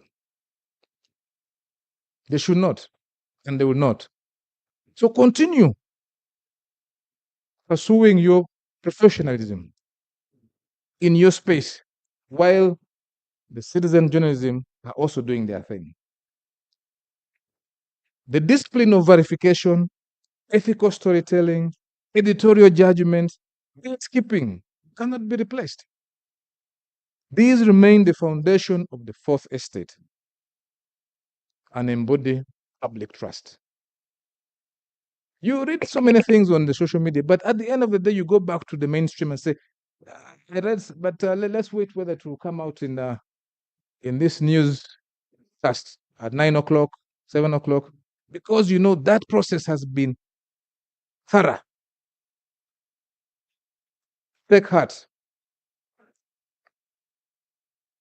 I'd like to say that news media is an indispensable part of every country's development journey, and Uganda is definitely no exception. But not just any media, a free, independent, and professional media. You will unpack what independence means, what professionalism means, and you'll see whether you, as the journalists or media houses, are actually meeting those requirements before you point a finger at the other place. But for us at the Commission, at UCC, we remain firmly committed to supporting such media environment because it is essential in the socioeconomic transformation, peace, and social cohesion. We are particularly proud to associate with ACME, an institution whose very name speaks to excellence in journalism. While our mandate may differ, we are bound together with, to, or by shared interests. We have interests in the product, the outcomes of this engagement. We may be regulating different spaces. Indeed, as a regulator, on one hand, and you as a media practitioner on the other hand, there are far more that brings us together than separates us. We have previously supported ACME. We've walked this 7-year journey together, especially in the journalism awards, because journalism is good content for the broadcast houses. And that's what we want to promote. And we look forward to continued collaboration, whether through that initiative or others. From a regulatory standpoint, UCC, we place strong emphasis on the fostering of supportive regulatory framework, one that enhances media resilience, promotes professionalism and accountability, while safeguarding editorial independence. We are convinced that regulation should not stifle journalism. It should not. Instead, it should enable professionalism, accountability, and sustainability. At the same time, we are under no illusion, ladies and gentlemen, about the realities your industry faces. The media landscape is undergoing profound transformation. Newsrooms must adopt to digital technologies to remain relevant and viable. With media convergence, integrating telecommunications, broadcasting, and online platforms, our paths are increasingly intertwined.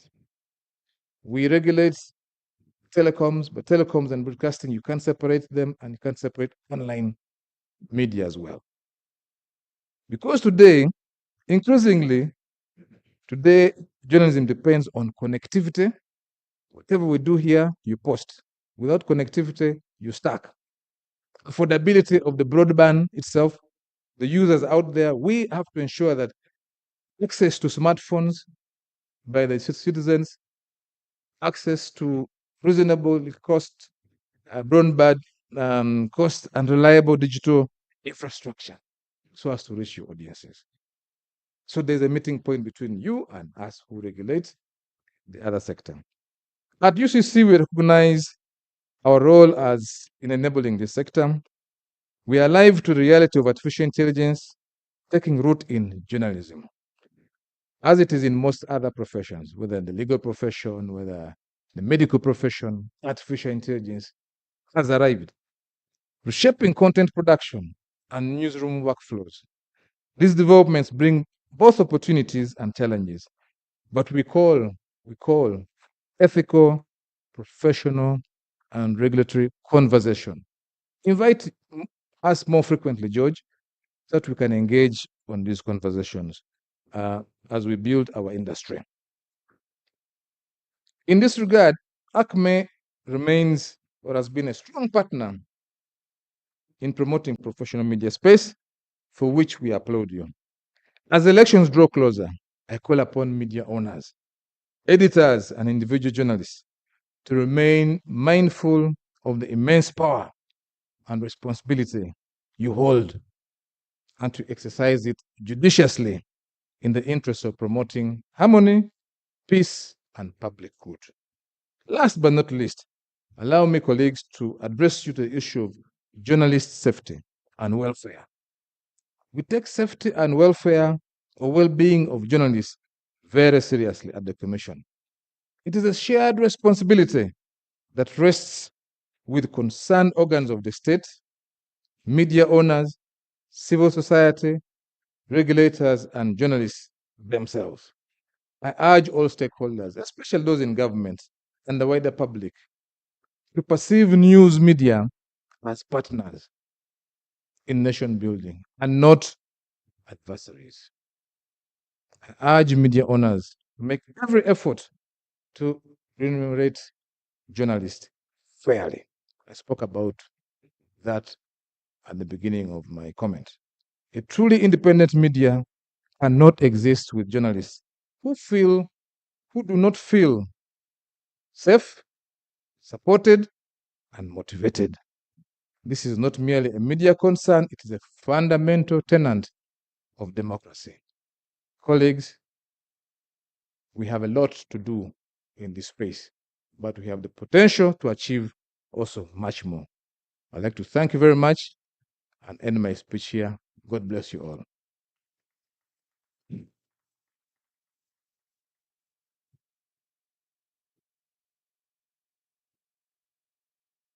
Thank you, Mr. Otunu, for those very reassuring words. Indeed, sometimes when you see the commentary that swings between the practitioners in journalism and you, the regulators, one can only imagine that if you met in a room, the scene wouldn't be any different from what Tom and Jerry in the famous cartoon depicts. But now it looks like we are in biblical terms and times where the proverbial lamb seems to rest comfortably in the bosom of a lion. Because you sound and come off like one who is very much concerned by the welfare and well-being and the proper practice of journalism.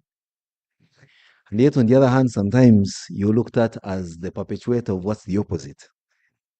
And I think this is only possible because we have moments like these where people like ACME and Media Focus on Africa are brave enough to gather us in a room and to have these conversations. I would, and many others, I feel, would also feel a bit interested and intrigued in finding out exactly who do you mean, Fred, when you say I urge government. So who are you? I thought you were a government. Maybe others will say, I urge myself. So, but looks like government is much bigger than we thought. We brought you here knowing that you are government and government is you. But to be fair to you, you're not the only one. We hear even the Speaker of Parliament saying, I will appeal to government. You also find the head of the executive saying, I will appeal to government. Then even the Chief Justice in his remarks will say, I will appeal to government. Then you say, but the last I checked, government was three pillars: the legislature, judiciary, and executive. What many pronounce as executive. I wonder how that comes in play. That said, we are now into the more important part of our conversation where we are headed out to lunch. We will be given some housekeeping rules on how the lunch shall be served. I think it's the usual UNEB model where you are advised not to open the booklet until you're told to do so. So I don't know who is supplying the booklets and at what point we'll open them. But what I can tell you is that we are having even a more captivating engagement when we come back from the lunch break. And this is not just academic from what I have seen, but it's a blend of academic and practice that will only serve to make our practice as journalism a lot better and even more enriching to those who listen to us. So, colleagues, let's take a short break. It will be for 45 minutes. We have our lunch break and then come back in here. We want to exit before 5 o'clock, considering that where we are is Kololo Hill and it normally gets a bit crazy in the afternoons, especially when it rains in the morning as far as traffic is concerned. So those of you who claim to live in Kampala, like my friend Bichachi, sorry, I keep picking up on you. You know, you find people who live where Bichachi lives in Mukono, and when we're in the villages, they say people of Kampala are going to eat first. Then you find him in the line. Say, but Bichachi, they say the Kampala, which is the 7 hills. So, but we have to be fair to those of you of Nigeria, which is in Wachiso. Those of you of Sonde who claim it's Kampala, but it's Mukono. Those of you who live in Weba, no, not even Webaja, Najanankumbi is in fact Wachiso, but you claim to be in Kampala. So we have to leave very early so that we can go back to our villages that we sometimes call Kampala. Let's enjoy. Thank you.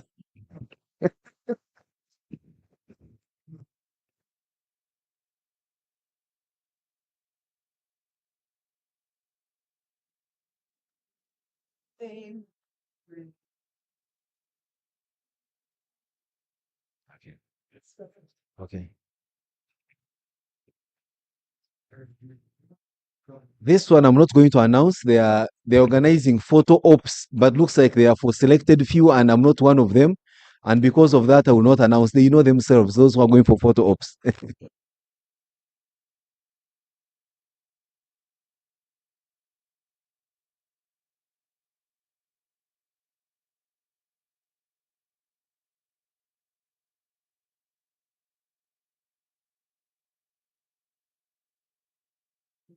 May we have the panelists back here? Dick, Maureen is here. Tabu still around? And Imokola, John. Let's check. Let's do this quick photo with Mr. Tono quickly. And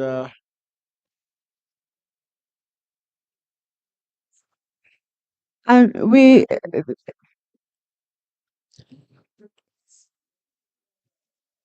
while the photos are being taken, there are two doors where which you will be able to get your coupons. So as you exit, you get your coupon.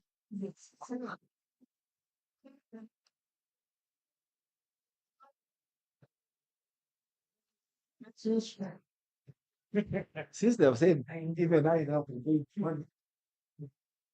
No,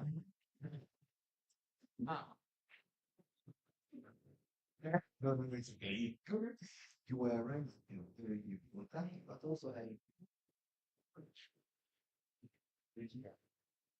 Yes, sir.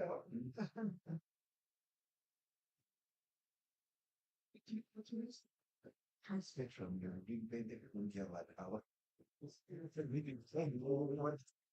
3 minutes. But then, the knowledge is also the hospital.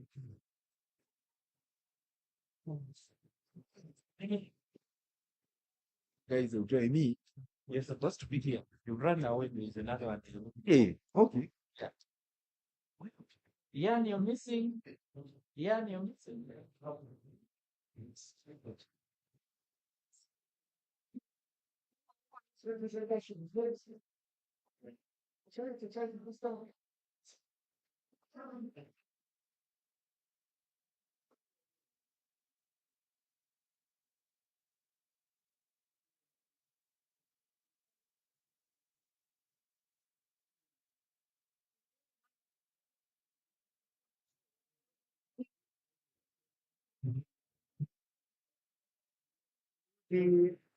Madam's Saint Anne, Margaret.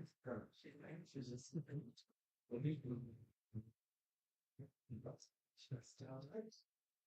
Okay.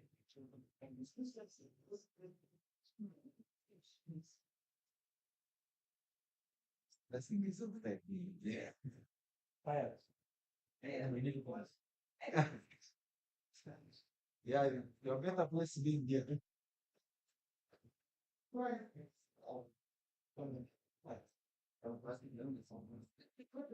No, it's just what is right here. Yeah.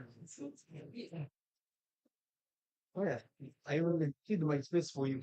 I don't find anything, but I'm waiting for more important people.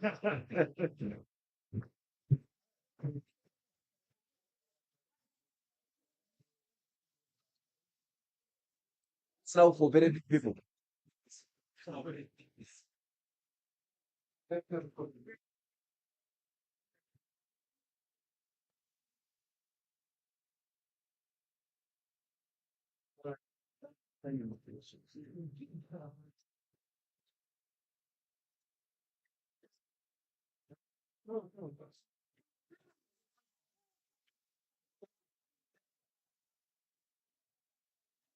Share a picture. Yes. And this is to regulate. Brother, we are not regulating. That's a reflection. Must be a license to take people in the When will this be consent? Where is it?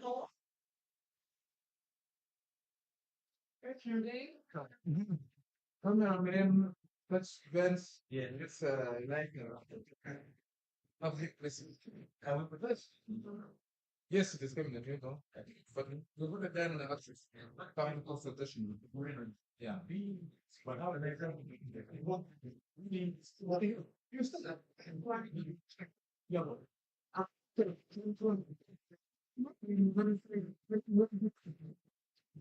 Clara, Clara, is everything okay? I picture. I know it's what it is.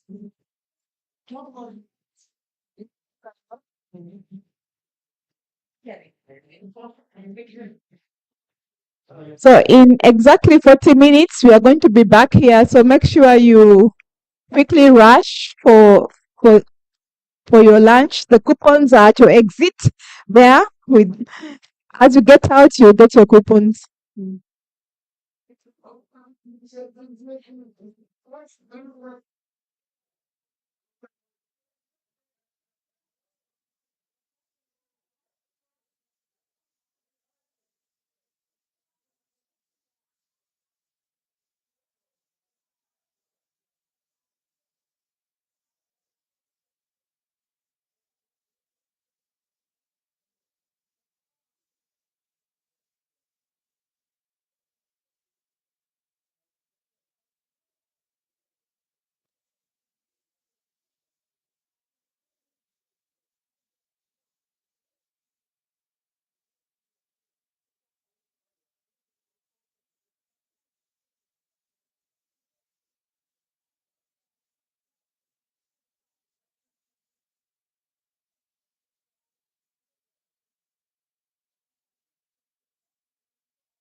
an academic presentation by Dr. Adolf Beine, who is going to present on the role of the public editor, or should they call them the ombudsman.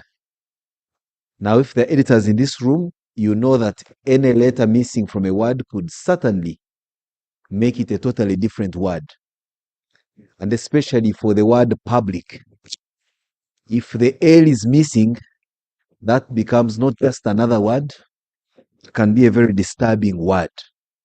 So that's why it has to be mentioned very clearly that we're talking about the role of the public editor. The L is very loud and not silent, as it should be. Then we'll be followed after that presentation that will set the context by a panel of eminent folk who are looking at citizens' collaboration with the media for accountability. How do we get the citizenry involved in what we do so as to foster the issue of accountability?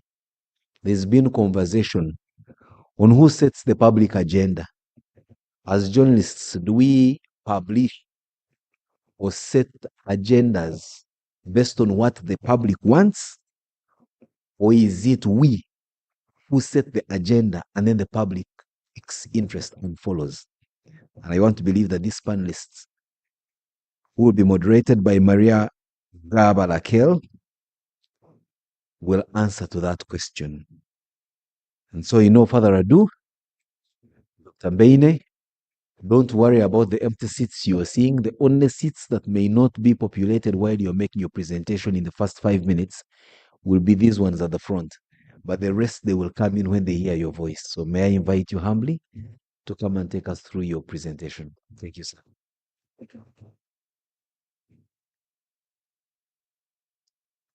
Good afternoon, ladies and gentlemen. We need some vibe, but the president doesn't like vibe a lot. But I think we need some vibe this afternoon because after the beautiful meal that we've had, maybe we are not as active as we were in the morning. Let me say by way of introduction that I'm very glad to be here to join you during the Uganda Media Week, and that in spite of my absence in the morning, I was with you fully in spirit, not in flesh, but in spirit. The Uganda Editors Guild, I don't know whether my presentation is being screened, but I had prepared a PowerPoint presentation. The Uganda Editors Guild, in their wisdom, hired me as a consultant to produce a contextually grounded ombudsman guide for use by news ombudsmen, or what we call public editors or public affairs editors. And generally those assigned with responsibilities to engage audiences by their respective media houses. And so this was an assignment that seeks to really mainstream the position of public editor in the Ugandan media. There is a feeling in many ways that the ombudsman, I'm sorry, Rachel, I don't know whether there is an ombudswoman. Ombudsperson, okay. That's the gender, because we must be gender correct. There are feelings that the public editor or the ombudsman or ombudsperson is an important aspect of media practice. And that is for many reasons. Because one, the ombudsperson is one of the instruments of a serious media accountability system.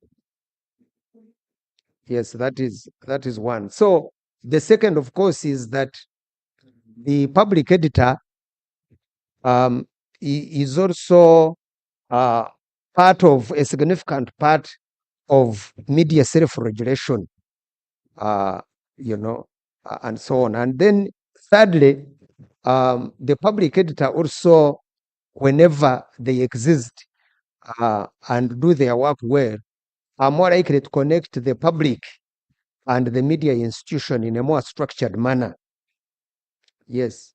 So the assignment was to cite and borrow from relevant best practices from within our country and region, but also from other jurisdictions that we think probably do these things better than ourselves. And it also had a geographical scope in the country, especially around Kampala and the northern Western Nile and Karamoja regions. And it had also to involve youths, women, and so on, and be gender balanced.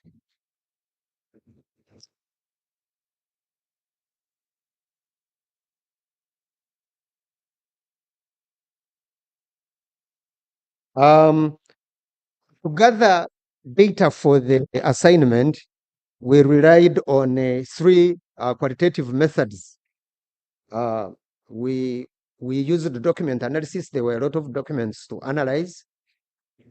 We also carried out in-depth interviews with various categories of people, and also had focus group discussions, especially with journalists and other members of the public. There were key issues. There were key issues to determine, or key questions that we needed to answer in carrying out this assignment. First of all, we needed to ask ourselves and answer the question: are public editors necessary? Are ombudspersons necessary?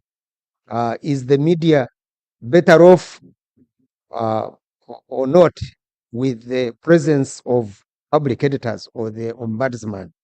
That is question number 1. Question number 2 was, what do they really do? Yes, what is their work? How can their work be contradistinguished from the work of the other editors that exist? Then the third question for us was, where do they exist in Uganda, and why not? Yes. Then 4, what challenges do they face where they exist in Uganda? And what value do public editors anyway bring to the media? And then 6, how do we integrate public editors across the Ugandan media? What do they need to succeed? And what lessons can we learn from other jurisdictions? So those are about the key areas that we focused on in carrying out this assignment. Now, for everything to happen and happen well, you really need a context. You really need a context to ground it in. So the Ombudsman Guide was grounded in the notion of media accountability. Defined as the processes by which the media are called to account for meeting their obligations. Professor Karujire, of happy memory, one time told us that the only people who exercise power without accountability are prostitutes. That was Professor Samuel Karujire in 1986. Yes. I know that accountability is not a very strong point for Ugandans, but at least we should be alive to the fact that it is necessary and works in a certain way. Yeah. So media accountability also includes the systems by which the media are led or constrained to put the interest of society on a par with their self-interest. So we provided a background of accountability, because I think when people really want to beat the media, they bring out they come in various voices. Irresponsible journalism, isn't it? That we practice irresponsible journalism. That we do not account to anyone except ourselves. That we do whatever we want. Now the problem also again is that, and this is from field experience, is that there are many journalists who think that journalism should be open-ended, that people should go in and do what they want, and that there shouldn't be any consequences. I don't belong to that school of thought. I think that I'm a believer in the freedom of expression and freedom of the media, but I also believe that there is a responsibility that the media owe their audiences and other stakeholders. So there is then the question of who does the media account to? Yes, there are various lines of accountability. There are people who legally must be accounted to, whether you like it or not. Yes, or people you have promised accountability, or people who are affected by the work that you do, or those with the power to act in response to publication. Yes, all those layers of accountability, for the media. But ultimately, I think the media owes it to the public, the profession, in terms of accountability. Those are the first lines of accountability. The primary, constituencies whom there must be accountability. The public is very, very important. And I think we practice journalism in the name of the public, or at least we claim so. Yes, that the public has a right to know, that the public is entitled to these things, that the public must be assisted to make informed decisions, and so forth and so on. Yes, but we also have an ethical code as journalists, which defines our professional obligations. And to that, we must exercise some significant level of fidelity. Yes. Now, I had already talked about mechanisms or instruments of media accountability, and I list them here. We have press councils, and number two, we have listed the ombudsman. It's one of the mechanisms of media accountability. I think I've said before on various platforms that self-regulation is really the most important form of regulation for journalism. And self-regulation begins internally within the newsroom, within the media house.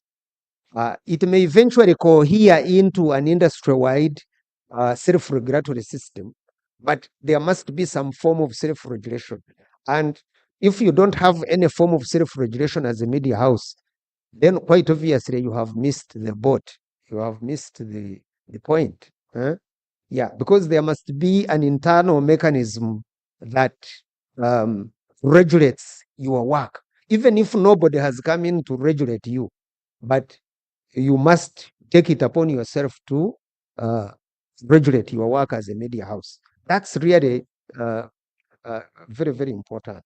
So there are also others, codes of ethics, editorial guidelines, letters to the editor, blogs, and so on. But our concern here is the ombudsman, which has been lacking in most Ugandan media, most Ugandan media. And this is the focus of our presentation. Now, the next question we wanted to answer then was, why should a media house have an ombudsman? The answers are the following. The ombudsman is more likely to improve the quality of news reporting by internally monitoring accuracy, fairness, good taste, and balance.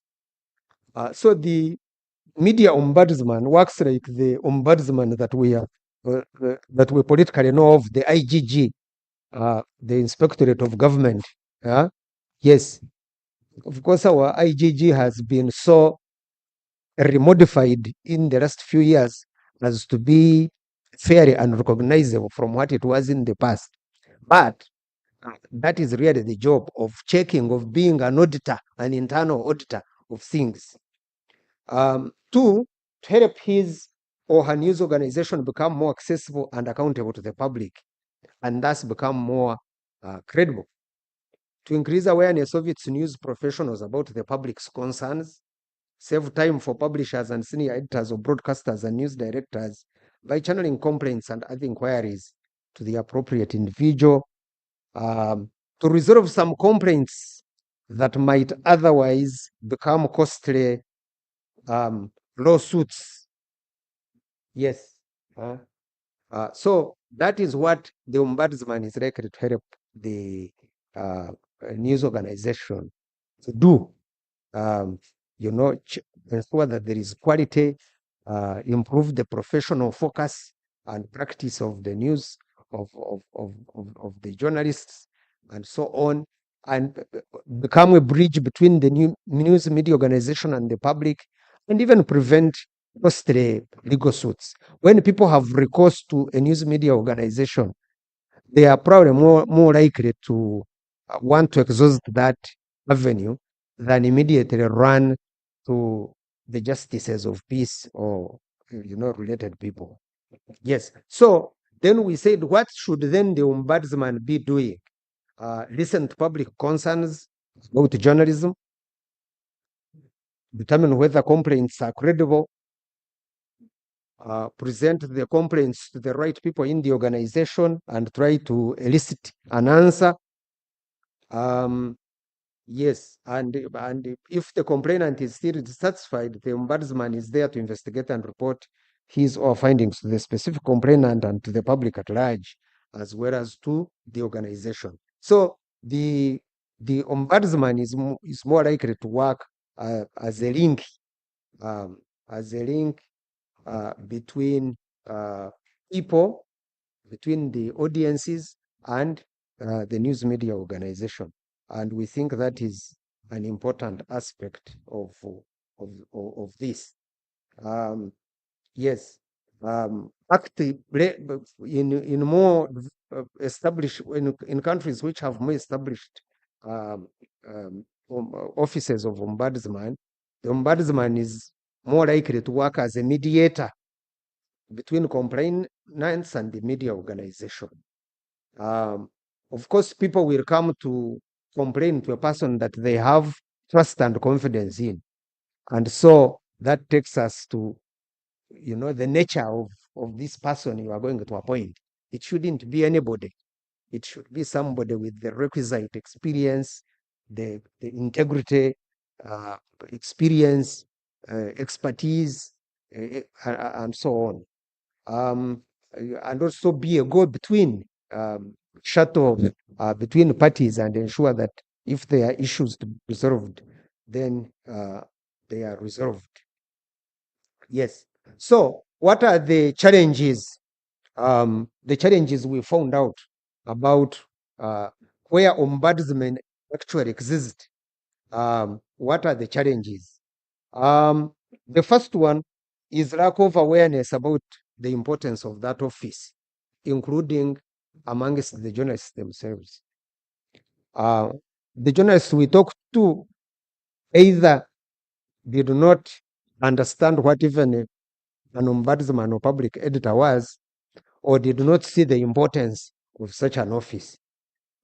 They did not, in their experience and training, they were not alive to the possibility that you can have a public editor for a news media organization. And that is a bit of a challenge.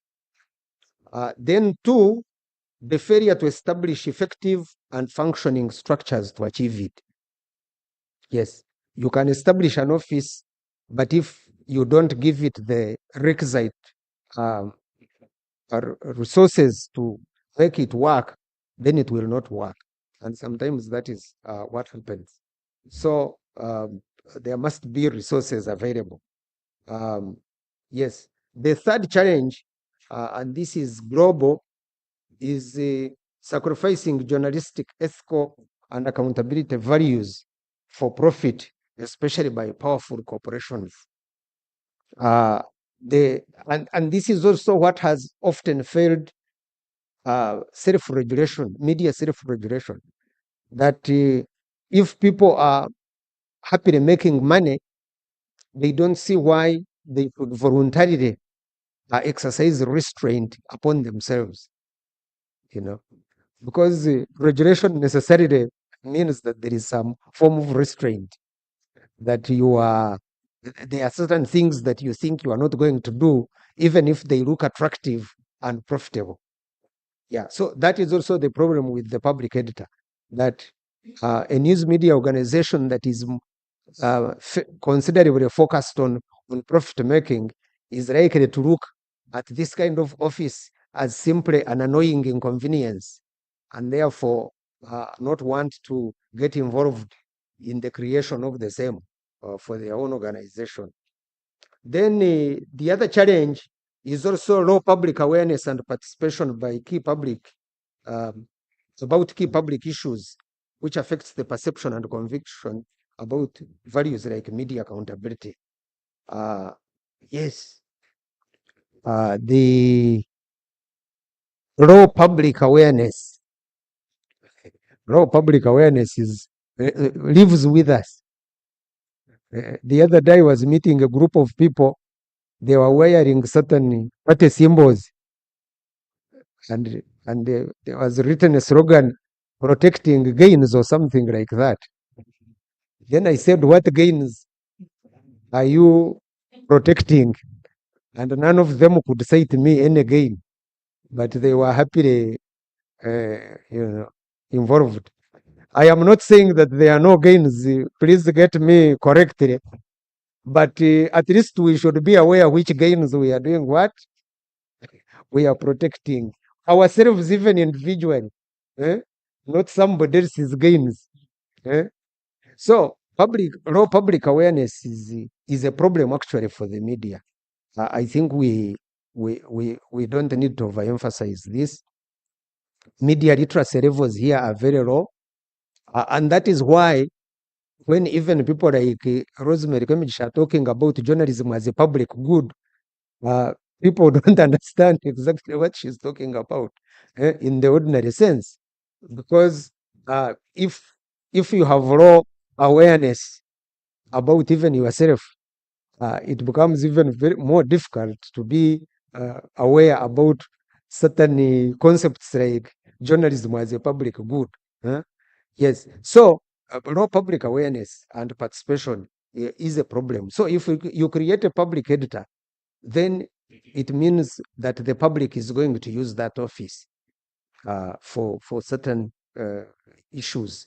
Now, if the public is not aware about the office, its importance, or even about the importance of journalism itself, then quite certainly you have a big challenge on your hands. Or as Professor Mamdani used to say, you have a huge dilemma. Yeah, then the other challenge is, of course, the political and work conditions that exist, especially in our country.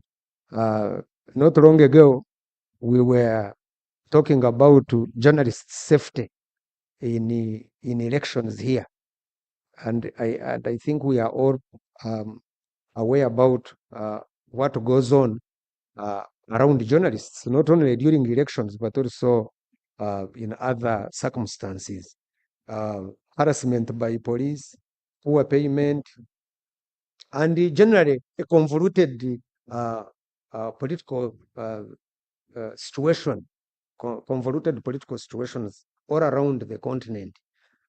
It's in such conditions that journalism does not thrive, and therefore even the support systems to journalism become a problem to comprehend.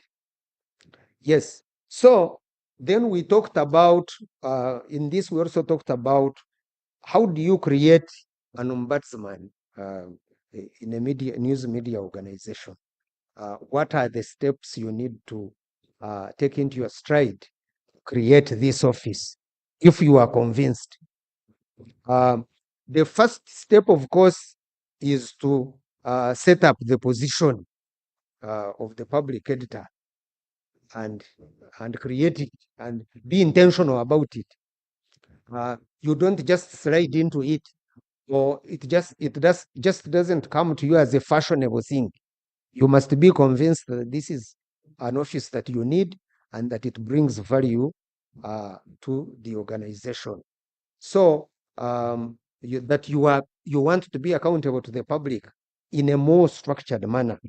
That is one. Two is to define the operational guidelines of the public editor as well as the reporting channels. I think it is important to have an establishment document so that it clarifies the position, the role of the ombudsman and in the organization, and what they are supposed to do and what they are not supposed to do. Otherwise, you'll have people running into each other, because their roles are not very clear. The other step you need to undertake is to find a suitable candidate, fill that position. As I hinted earlier, this is not a position for which you just bring out anyone. You must be intent about the experience, the authority, the knowledge, the institutional memory of the person, and their communication and interpersonal skills, and so on, and their track record in terms of ethics and professional experience. So that is the third step. The first step, of course, is to set up the support systems and how independent this position might be in terms of costs, budget, and so on. That is also important. Otherwise, the best way to compromise a regulator is subject them is to make it an object of charity. That you have an institution, it doesn't have money or resources, and so whomsoever is kind enough to donate something may do so. Then quite obviously you are not,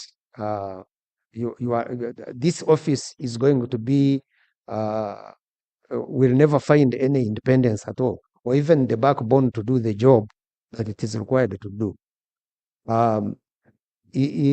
When we talk about, say, media regulators, we say media regulators should have, if you want to create an independent and strong regulator for the media, you must make sure that they have a vote from the consolidated fund.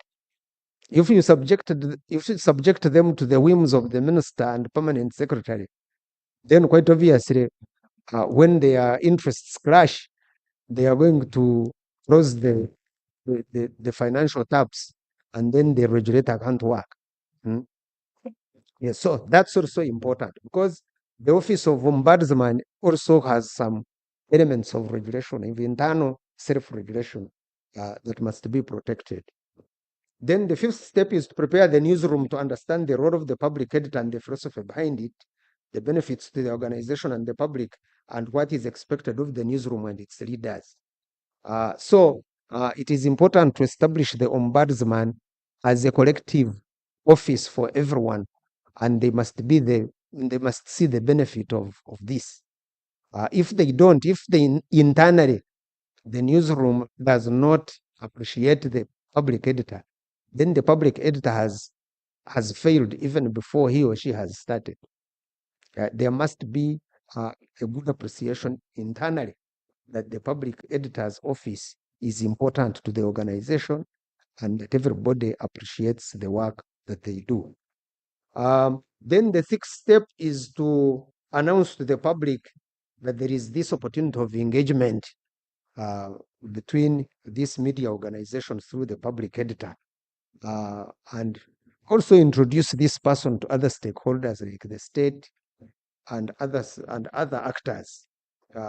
Yes, so that everybody appreciates this office. And lastly, Any media organization creating this position must have editorial policies or be signed to the Journalism Professional Code of Ethics that is publicly known and which it can be held to account.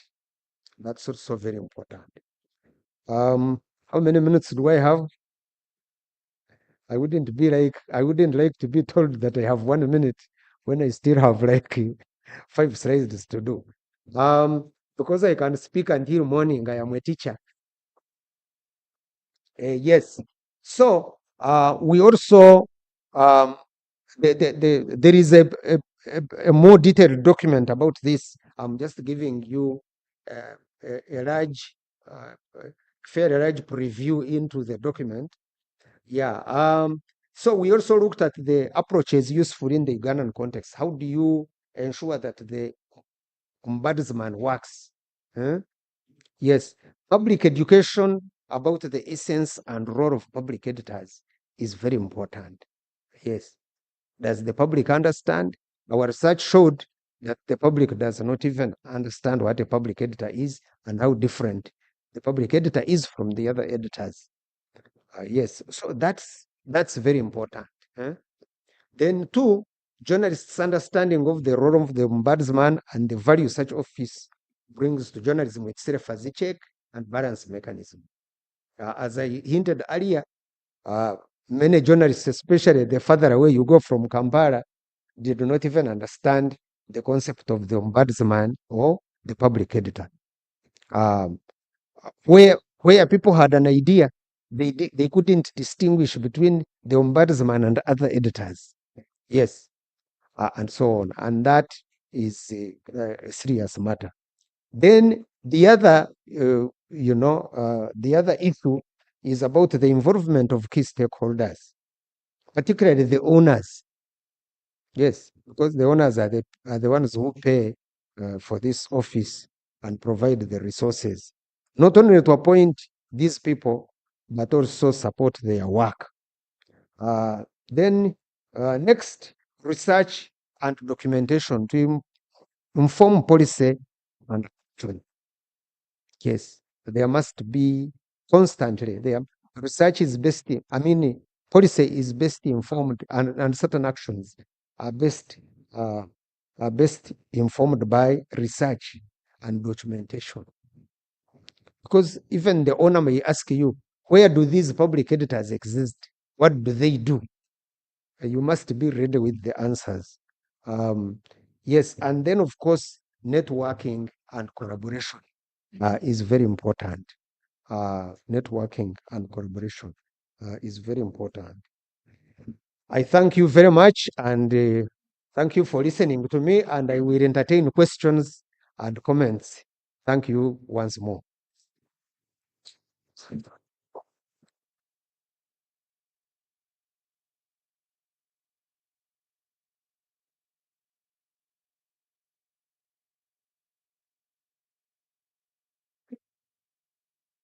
Thank you, Dr. Mbeine. Thanks for being the teacher that you are. Very elaborative. Although you almost scared us when you said as a teacher you can talk till morning. Yet we also know that teachers operate on a timetable. So at what point do you allow other teachers who may be in the room to carry on their lessons that come on after you? But also talking about teaching, I don't know about you, but my recollection of afternoon lessons, especially after the staple of posho and beans in secondary school, in rooms that were far from air conditioning, in places that were hot, were not the best of lessons. Unlike many of you, I had the misfortune of studying chemistry, biology, mathematics, and physics. So you can imagine an organic chemistry lesson at 3 p.m. in a room roofed with asbestos without so much of. That explains why I'm with you here and not at Mulago or other places where my colleagues with whom I studied ended up in NASA, not NASA Road, but NASA in rocket science and other places. but no regrets. I think I love what I am doing. Some of the things are not so much about training, but perhaps talent and gifts and interest. Now, that said, let's now get into a deeper conversation on citizens' collaboration with the media for accountability as you prepare some of the questions you intended to pass on to Teacher Mbeine. And so I have the pleasure to invite Maria. I don't know whether, Maria, you're ready with us in the room? Yes, I can see you, very smartly clad. I will invite you as the moderator of the next panel and request that you invite your panelists and then take us through your panel discussion, which from my timetable here should last us no more than 40 minutes, considering that the teacher has eaten 20 of your allotted time. Thank you. Feel free. You start from here, then you can go there. Okay. Thank you so much. Good afternoon, ladies and gentlemen. Thank you so much for being here. We'll go straight to why I'm here.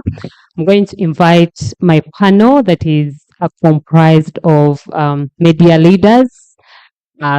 One of my panelists is also a public auditor.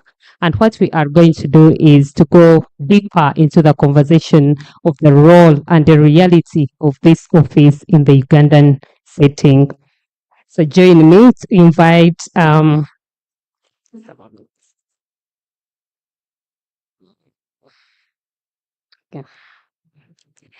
join me to invite my first panelist.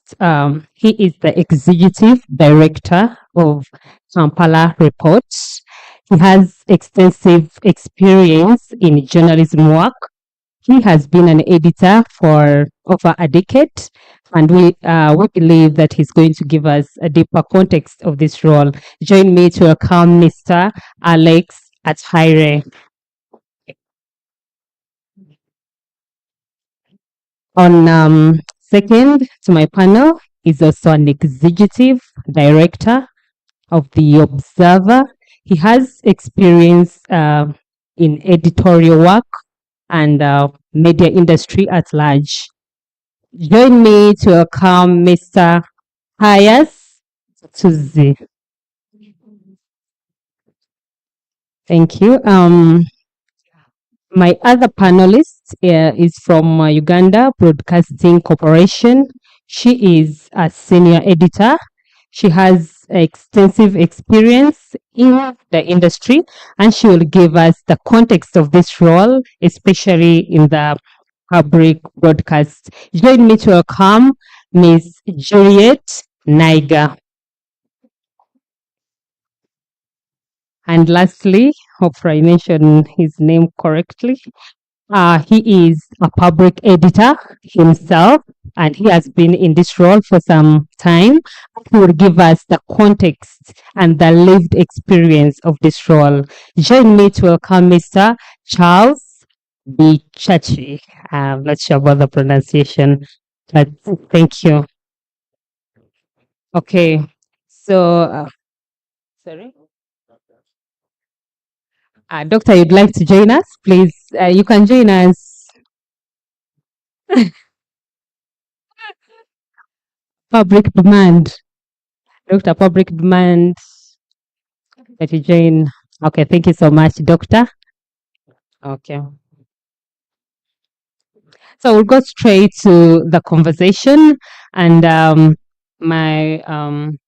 since I've already introduced you, I'll go to my first guiding question for us, and it will be directed to our executive directors.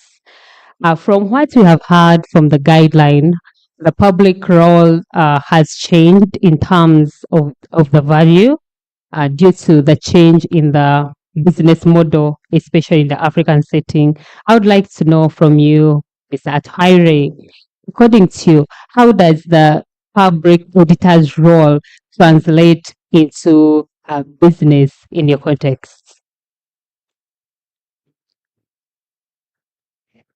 Thank you. And as you rightly said, things in the world of business and the world of media have changed drastically because of what we call digital migration or digitalization. And what do we see? We see old business models extremely challenged. We see old content creation systems extremely challenged, and but the role of the media, the cardinal role of the media does not change. It doesn't change because there is digital migration. It doesn't change because digitalization has allowed powerful tools like interactivity to disrupt people who are doing professional journalism. And that's what brings us to how then does the media remain professional and professional and profitable? Professional and profitable. I think it's something that the newsrooms are grappling with. For me, we have to go back to the basics, the basics. And I think the basic, one of those is to take accountability to the public by having such initiatives. The public editor is a very important initiative, and because of those pressures now, economic pressures, we have even stopped talking about things like the spaces of freedom of expression, the media, the attacks on media, the sustainability of journalism. So I think initiatives like public editor is an important role that can help the public to differentiate from professional media and then this other media that has come up that is like a bastard. And I think it is one of the elements that can sustain business. If you bring initiatives where the public can feel that you are accountable and trustable, I think it's one of the entries into being sustainable. Thank you so much, Alex. I will move to Pius. Is there a return on investment from the management point of view in having the office of the public editor?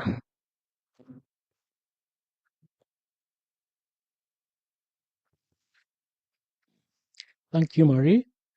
Let me first make a slight correction. I'm not an executive director. Oh. I'm the managing editor and managing director of the Observer. So again, it goes back to the public editor's role. I'm now being the public editor of this. Okay. Okay. Yes, of course, there's a return on investment because what is it that we sell to the public? What is our biggest asset as a newspaper or as a media house? Our biggest asset is nothing but trust. So if the audience doesn't trust you, or if the audience doesn't feel that you're reliable, then you're not worth keeping the industry. So the role of a public auditor will bring, the public editor will help you to bridge the gap between the audience and the organization. So if there are certain things that probably you've been doing or taking for granted, the public editor will be able to iron them out, bring them to your attention, and also resolve the matter with the audience. In that way, you'll be building a trust base. So it is a worthwhile investment, in my view, to do. Okay, thank you so much. I will go to Charles. You have been serving in this role, the public editor. I would like to know from you, is there any story, any successful story your role has brought to the newsroom where you operate, or generally as an industry?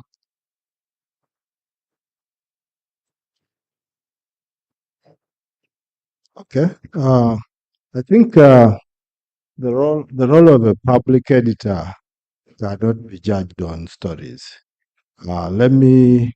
Because the public editor is not involved in content at all. A public editor or an ombudsman is like an auditor, is like an independent referee, is like a bridge. So what this role entails is, as a public editor, you take the newsroom to the public, because the public does not understand. The public consumes media. We consume media, but they don't understand the little things. They don't understand the decision making that happens in the newsroom, why a story is written in a certain way, or why a certain story has been missed, or why a certain story is not even being covered. They don't understand. So the public editor helps the public, the audiences, to understand the decision making. But also, the public editor takes the public into the newsroom. So that's the bridge, because we journalists tend to get so closed into our little space. Yeah? We are there, we think we are the brightest guys, we know everything, we are the fourth estate. So in the process, we get locked out of what issues actually are important to the public. So the public editor helps to bridge that gap by, reminding the newsrooms of the issues that are important, but also explaining to the public why certain things are done. Now, to talk about very specific stories and the benefits, when I became public editor, I think that's I've been public editor for 6 years now. And I had to learn the ropes, but of course, with the benefit of interacting with other public editors, there's an organization called ONO, Organization of News Ombudsman Worldwide. So one of the things that a public editor that I've had to do is to look at the editorial policy and ensure that our stories stick to it. And one area where there was always a problem was, for instance, when reporting about trauma, reporting about accidents, about death, about suicide, would have stories about victims, say, of crime or victims of sex abuse. You don't name people, you are supposed to report with sympathy, but sometimes those things are in the policy, but they are not followed. So when I started highlighting those and reminding the editors that, no, you can't name a victim, you must correct this, so that changed. And the other thing is that sometimes we get things wrong, many times. And the policy says we must make corrections. And that is even in the code of ethics. But we never do it because there's no pressure to do it. So as public editor, I've worked with our newsrooms to cultivate that culture. Today, when there's a mistake made and it is reported, in the next day in the paper, there will be a correction. The online story is corrected. So that has helped create that, it has helped create that confidence. And one last thing, perhaps, when there's a corruption scandal, people are taken to court, we all report about it. So and so has been taken to court over this crime. When they are cleared, we hardly do. Most times we don't. And so people go away knowing that one is a thief. He was charged. He has been cleared long time ago. So now, because of this position of public editor, I've been able to get people contacting me that, you covered this story have been cleared by the courts. And I alert the editors, they share with me the documents and the court clearing and say, guys, this story, you must update it. This story is resolved. This guy was cleared and a story is published. That person has more confidence in the media that it is fair. Thank you. Thank you so much. Well explained the impact. I can see the impact, and I will move to Naiga. I would like to know, as the public broadcaster, in the absence of the public editor's office, like Charles has explained, how have you handled the challenges that he mentioned, given that you do not have this specific, role in your newsrooms, and how do you think this office would then help you in enhancing accountability to the citizens? Thank you very much. Thank you very much. In the absence of the ombudsman, we've really relied on the social media because we think the public is giving more feedback using the social media so much. So we really engage them. But the problem with social media is that it is harsh, spontaneous, and kind of a mob. They don't investigate, they don't listen. What they see as unfair is what they report there and then. But unlike a former ombudsman who would investigate when a complaint is given to him or her, they can investigate very well thoroughly and then publish the findings. The social media ombudsman in courts is direct, so they will mob you in the way they feel like. So, however, we have tried as UBC to stick to the ethics of journalism because that is number one, our guiding principle as journalists. It doesn't matter how fast or long we have taken without going to publish our stories. But as long as we have really checked it, does it really meet the editorial policy? Does it meet all the 5 WHs, rather the 5 Ws and an H? That is what we have been able to do in the meantime. Okay, thank you so much. I'll move to Doctor. During your research, when you are gathering the data and listening to different people, what is that unique number one unique role that the public editor's office brings to the newsroom that other newsrooms that do not have this role miss out? Thank you very much. The for me the most exciting thing about having an ombudsman is that you have that particular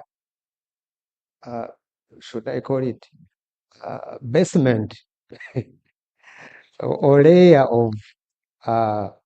of self-regulation, that as a media you are responsive public concerns about what you do and that you are able to check yourself in many ways so that you bring out a product that is not harmful to society, that does not necessarily target people unfairly, that you are fair and balanced, and that you are responsive to the public out there who are your audiences.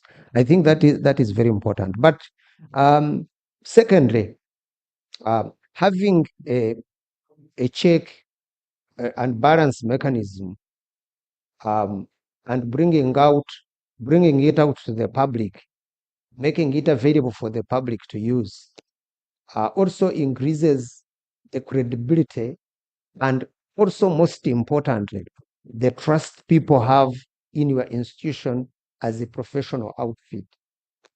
And that we must not lose sight of. Trust in the media, I think it is Charles or somebody who underscored this. If people trust you, then they want to be near you, they want to do business with you, they believe in what you do. Conversely, if people do not trust you, then they want to have very little to do with you, most certainly.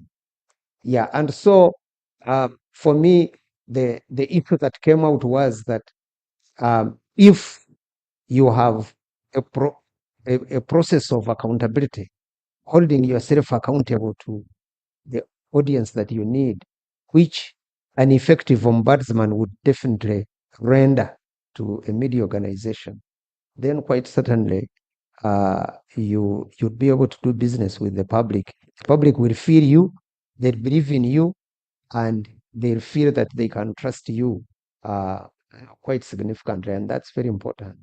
Okay, thank you so much, Doctor. Before you leave, putting in context our financial environment and state currently in Uganda, from which space can the Ugandan newsrooms, start the starting point to establish this office, especially in small newsrooms, small media organizations?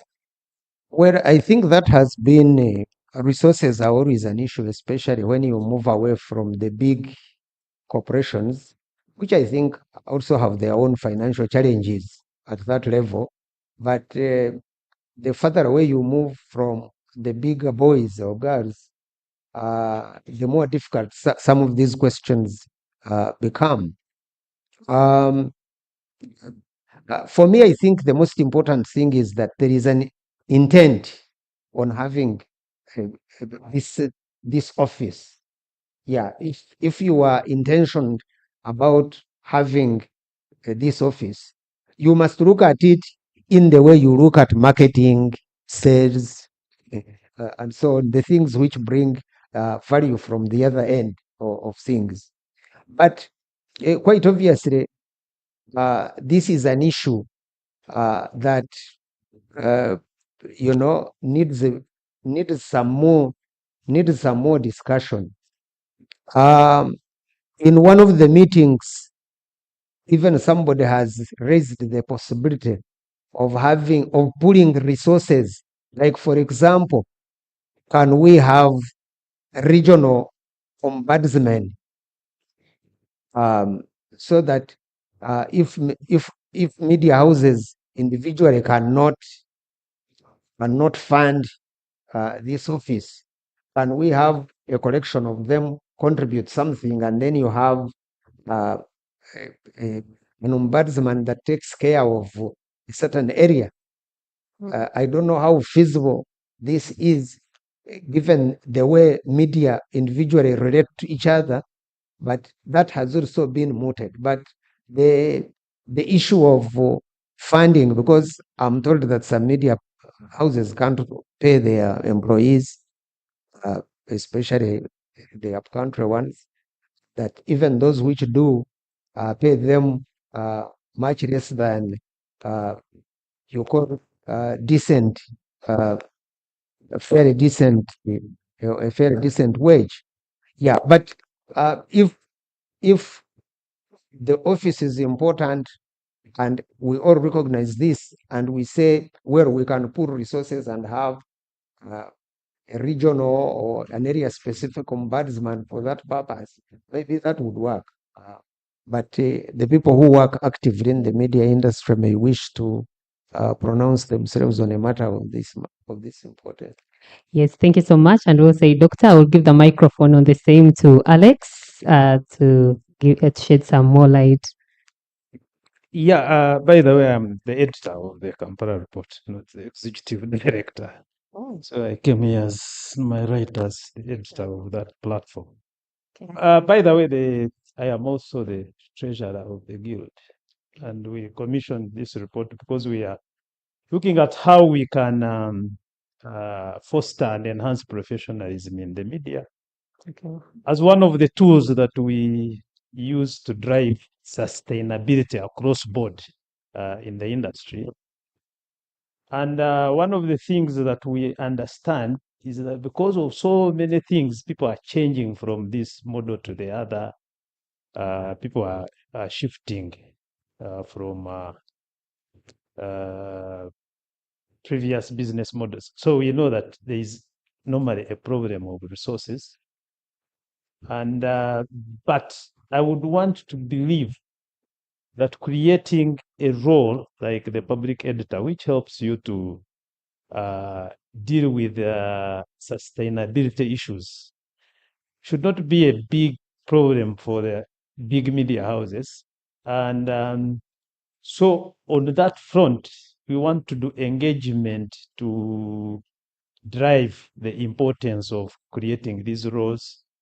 And then for the small media houses, then we are looking for partners to explore possibilities of creating a shared role. Like, for example, you can create an ombudsman at regional level, and the medias who want to sign in and use the service of the ombudsman, they can do that. Now, having said that,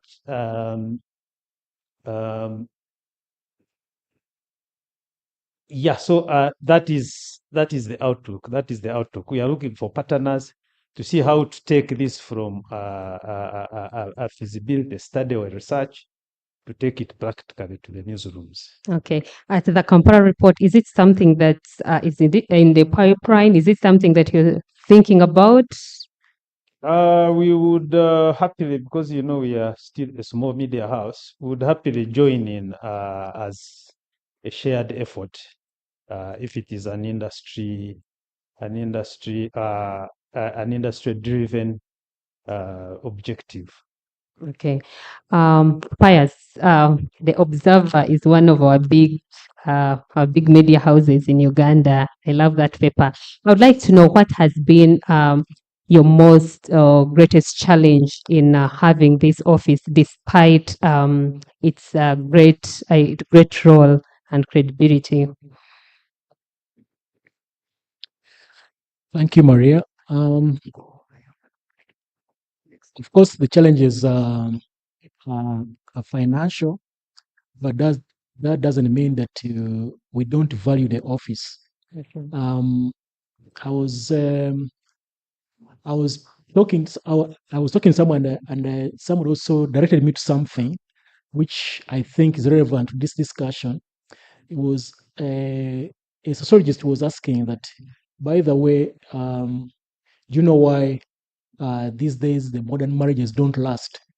And I said, no, I don't know. He said, well, there are certain things, there are certain accountability tools we abandoned. And one of them was that those days, marriage was never a two-person contract, but was kind of a societal contract. So someone, probably your auntie or your uncle, will look for a partner for you, and then you would need to be spiritually connected, and then your families will have to agree. So the beauty of that was that you would never do something that would make you appear irresponsible to your either partner's family. So in that way, whenever you would go a bit astray, at the back of your mind, you remember that I need to account his family. They were so nice to me in the beginning. They gave me a partner. So the same thing applies to us, in the sense that if we have an ombudsman who will be there to remind us of our transgressions, or to remind us of where we go, or to bring to our attention of the complaints of the audience, then it would do a better job. But sometimes we have relied on letters to the editor. We also have relied on direct complaint to the paper, and where we have been wrong, we have either agreed between ourselves and the person complaining. Either we publish our apology, or we just keep it inside like that. But most times when we are wrong, we publish our correction and we publish our apologies. Okay. Thank you so much. Naiga, according to you, where would the public broadcaster start from? What is that essential step you think the broadcaster can start from to establish this office, given its importance? I will not really divert from so much what Mr. Mbaine said, but it starts with us appreciating as media organizations that we really need the ombudsman to help us keep us in check as editors, as journalists, because as human beings, we can sometimes have a conflict of interest. Sometimes we treat sources unfairly. Sometimes we bring stories that are one sourced. So we need somebody to really keep us in check, and we have to appreciate the role of a public editor. So the fact that we appreciate, then the powers that be, those who take us, like our bosses, we can now convince them that, look here, we also need someone like an IGG to scrutinize what our public good, which is information, and bring back our trust to the public, because those are our main people of interest. So we need first to appreciate that we need this. Besides that, it won't be making any good intentions, really. All right. Thank you so much, Charles. Here, I would like to know, in guideline, Dr. Adroff talked about independence is one key area for for this office. I would like to know from you, what should a newsroom that is looking at establishing this office be aware of? Maybe some of the challenges or key things that they need to be aware of as they establish this office.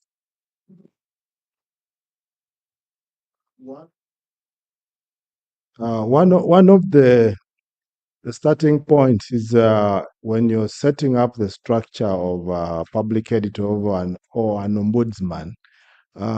This is a person that is going to stand in between you yourselves and the public, and sometimes they will not tell you things you like. Sometimes they will.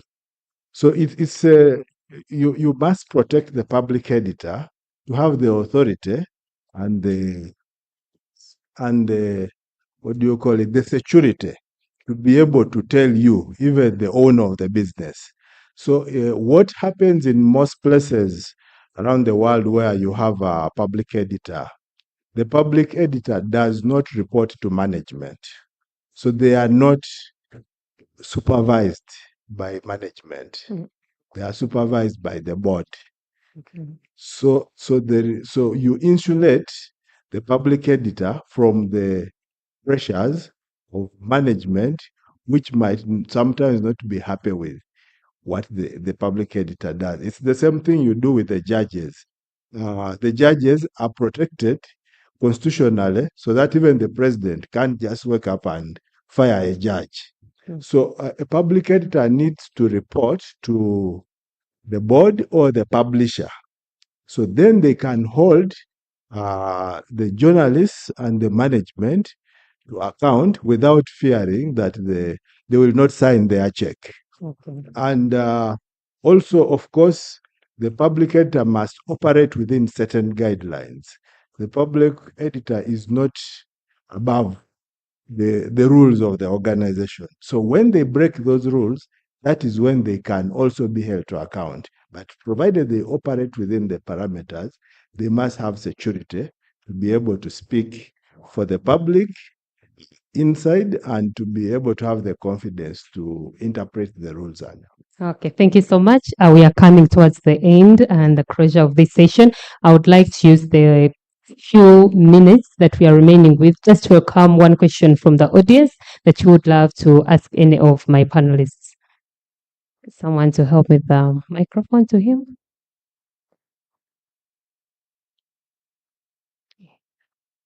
We have a few minutes, like 3, so I'll be taking only 2 questions. They should be brief. One. Okay, I'm told 1 question. So he was the first one to. Thank you so much. My name is Simon Chris Makanga. My question goes to Charles. how do you measure the success of how do you measure the successful engagement of a public editor, and what does the absence of one look like in the newsroom? Okay. Rachel, let me give this gentleman a chance. He was the first one to put up his hand before Chris took over. The gentleman in white. Please, you can, if your voice is loud enough, you can ask your question.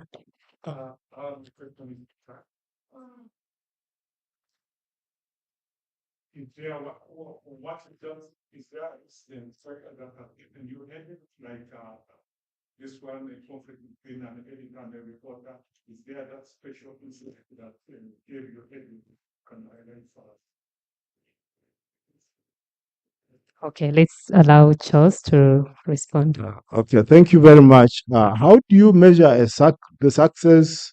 I think it's you can't measure it on one specific parameter, but I can tell you that there are a lot of complaints which we have resolved, which could have ended up in court. I remember with big organizations, and usually because there's a misunderstanding, there's a misunderstanding, a mistake in the story, and the complainant thinks it was deliberate when it wasn't.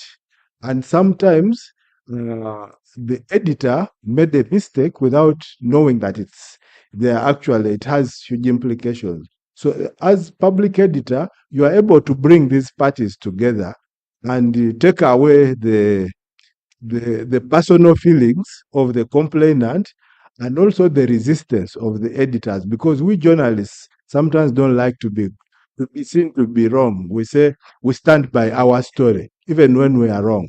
So a lot of times, I think we have reduced cases where Monitor, the Nation Media Group, NTV would have had unnecessary friction, even with the state, by simply sharing information that this is what happened and this is the basis on which this happened. So that is success. And the time is too short. I could have enumerated to you a number of them, but we have had a lot of that success. In terms of a story which has given me headache between reporters and editors, my interaction, I can't say between reporters and editors. It is between the public and the editors. They have been quite a number. Because usually the editor and the reporter agree, which is why the story is published in the first instance. So I have had challenges where the facts have been disputed by the editors, and the news subjects have also brought their own facts. So I've had many of those, but usually we have resolved them, and many times amicably. Sometimes we agree to disagree, and that is part of the job. The editor, the ombudsman, does not have the last word, but they go on record, and when that happens, I always do a report to the board, and I say, on this matter, we didn't agree. So the board can revisit it if they think it's important. Thank you. Okay, thank you so much. You'll give your parting shots just seconds, and in your parting shots, all of us, I would like us to give just one recommendation on the next step after this guideline is here. Yeah, I think it's important that news organizations consider having this position because it will build the public trust, but it will also help when there are more voices as public editors doing media literacy. A lot of what I do is to educate the public about media. So the public will understand the media better, then they can fight with the media better when they know that it has value for them. Thank you. Naiga, your recommendation? I would still support the creation of a public editor for any organization. If the resources allow, if they don't allow, let's go with the pooled public editor for regions, or if small media organizations can pull together and then have one public editor, that would be very good, because as editors, as journalists, we need also somebody to whip us to stay in the line, not to take off our powers, but to keep us just in line and to be accountable to the public we serve. Thank you so much. Pius, on the next steps. Thank you, Marie. Like I said before, the biggest asset we have is trust. And if there's any other tool that will help you to build that trust, that is the public editor, then we have to use it. I know sometimes it's very hard, especially for people who have media houses, and their primary concern is not journalism, and they treat journalism as just as a product of one of the media houses. It will be hard, but when you look at it with hindsight, I think employing a public editor can help you build a trust and can help you change the image of your organization. Thank you. Thank you. Yes, Alex. Thank you. I think to push the media sustainability envelope, we need to build trust. And to build trust, there is an old adage that says charity begins at home. We need to build it from home, and accountability mechanisms like public editor are very important in all contexts, whether you are a big media business, whether you are a startup, whether you are a small media business, whether you are a public media business, public media. So I think we need to come back home and build mechanisms that promote trust in the media, and this will bring trust in the journalism that we do, and then it will contribute to sustainability of the media businesses. Okay, thank you so much, ladies and gentlemen. Join me. We give an applause to my panelists as they take their seats. We have come to the end of this session. Please check out the Editors Guild website at www.ugandaeditors.org and their social media platforms at Editors Guild UG. Follow them and let the conversation continue. Thank you and have a wonderful evening. Thank you, Maria, and thank you, everyone, for going through with us for that first session where we are discussing the ombudsman and indeed holding ourselves to account. Quite a number of other questions did come through from the crowd, and I believe that perhaps at some point you'll have a moment to answer to them. And I got Pat Robert with a number of questions, 3 of them. He was kind enough to write them, but then I also, in the interest of time, will say since the questions really are more or less person to holder, I will pass them on to Marie, who will then distribute them to the most appropriate of the panel members, and then they can find you and you answer to them so that then we can squash how much we're able to put in the very short time. Okay, can we retain the noise to the clatter of your cameras as opposed to... Anyway, I think a lot of things have changed. Now cameramen have to talk you through the mood and all that. In our time, I think we didn't even know cameramen spoke at all. They never said a word. So you'll bear with us. We're going into a very interesting next session, which I think should be one of those that touches each one of us. Although the downside is that we are going into some kind of breakaway session. So we'll have an interesting session going on in the room next door, which is Mango Hill. They call it that. And that is Mango. Yes, Mango, which is a session around an issue that you may find very, very interesting. And that's about physical safety. So all of us would love certainly our safety to be guaranteed, especially in this time of elections. Kawempe by election having given you a sample of what can happen to you. But this is specific for Female Journalists Foundation. And that's where conversation may certainly be leaning into that direction. So I don't know. I will check out of curiosity whether there's going to be taekwondo or tai chi lessons for female journalists. But it's one of those that would encourage you to attend. However, in this room, we are going into another. And that is an issue that not many have always talked about, yet it continues to bedevil our profession and us as human beings. And that's the issue of mental health. So we have a professional, Angela Nsimbi, who is a team lead at Heart to Heart Chat mental health program, who will come in, and I'm sure she's already in the room, to share with us practical ways to stay above the waves in complex times. You'll agree with me that the newsroom, considering that you're always seated at the front as history is being made, part of your experiences make for what could make of bad mental health. Sometimes we've tried to run away from that and accept the fact, for example, that we are going to be a very lowly paid cadreship of workers. That has its own share of mental health. It also means that sometimes, because of low pay, many of us chose or choose total celibacy because we can't afford spouses, or where we break the norm, we marry amongst each other, and that now compounds the mental stress because it is now a problem squared, not a problem doubled. So many other things. So Angela is going to share with us how we can circumvent all that and stay with our noses above the water. There is also the other section we told you about, where many of you are operating with tools of trade that are, for the most part, in a more dysfunctional state than the government that you say is dysfunctional. Your laptops are worse in state than the Kampala roads.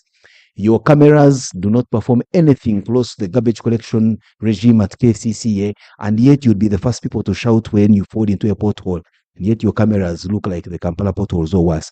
So to avoid all that, please go to the booth of our partners, CPESA, who are saying we're going to diagnose your equipment and try as much as possible to repair it within our means. But if symptoms persist, then you may seek a higher intervention. So those are the 3 sessions currently going to start. May I request that Angela, let's see. Yes, Mengo is out of this hall to the right. So if you walk, you'll walk out of from whichever door, then you take a right. So extreme right, you will find some kind of branding that will lead you to Mengo Hall. CPES, the CPESA team is also towards the registration point. Yes, Apollo.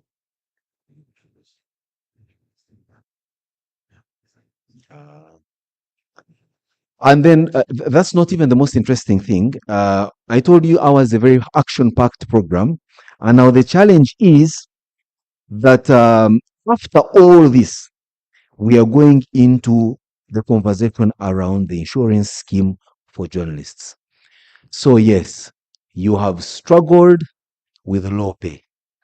But even when you have low pay, there is need to have some kind of safety netting, and the Uganda Editors Guild, of all the good things they could bestow unto us, the insurance scheme for journalists is one of those that they are put on the table. So they'll be discussing a guide to the insurance scheme for journalists. So Angela, you're most welcome. And I was told that as part of correction, you sit at the panel top and that you'll be joined by my good friend Panary, who has just walked into the room for a candid conversation. And okay.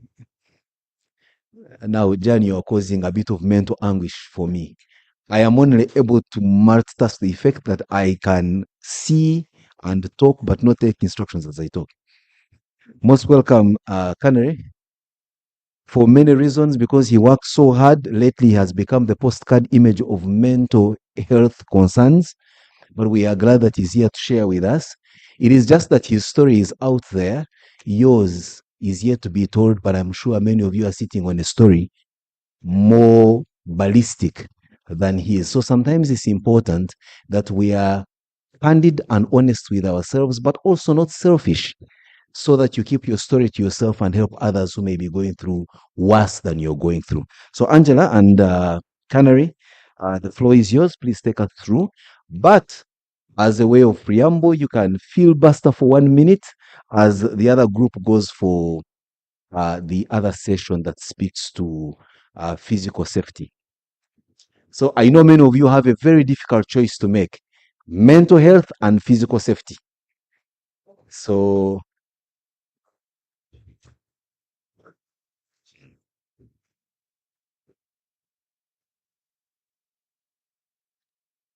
Rachel, that people are not coming there is not because they can't find mango. Yes. My worry is they may find this a little more captivating, or they may want to be swinging between the sessions. So they possibly want to get the introduction here, then they run there, then they come back for the middle, and also maybe without wasting time, Anja and Canary, please let's kick off. And those, when you see fluidity in the room, it's because people are trying to double deal.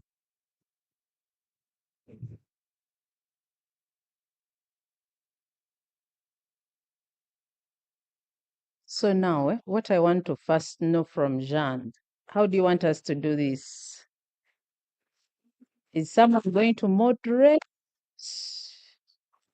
Or do you, you have to guide how you want us to do it.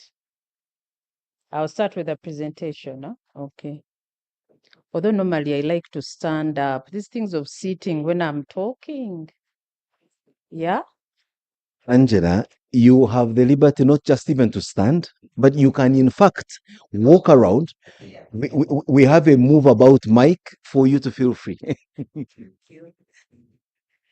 Hi, how are you? So I just want all of you, where the first slide you're going to see when they eventually start showing the presentation, I just want you to check in with yourselves. That is who I am.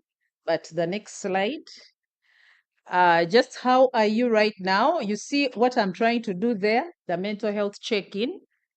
There is the red hat. Are you full of love? Is that how you're feeling?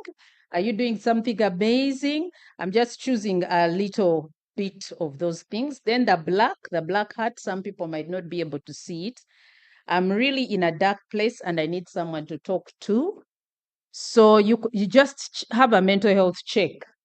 Because as journalists, I know we easily get bored if somebody just begins telling you, do this, do that, don't do this, it gets boring. So just look at that. Now, if it is the yellow, are you functioning, but you're feeling anxious and you're a bit worried?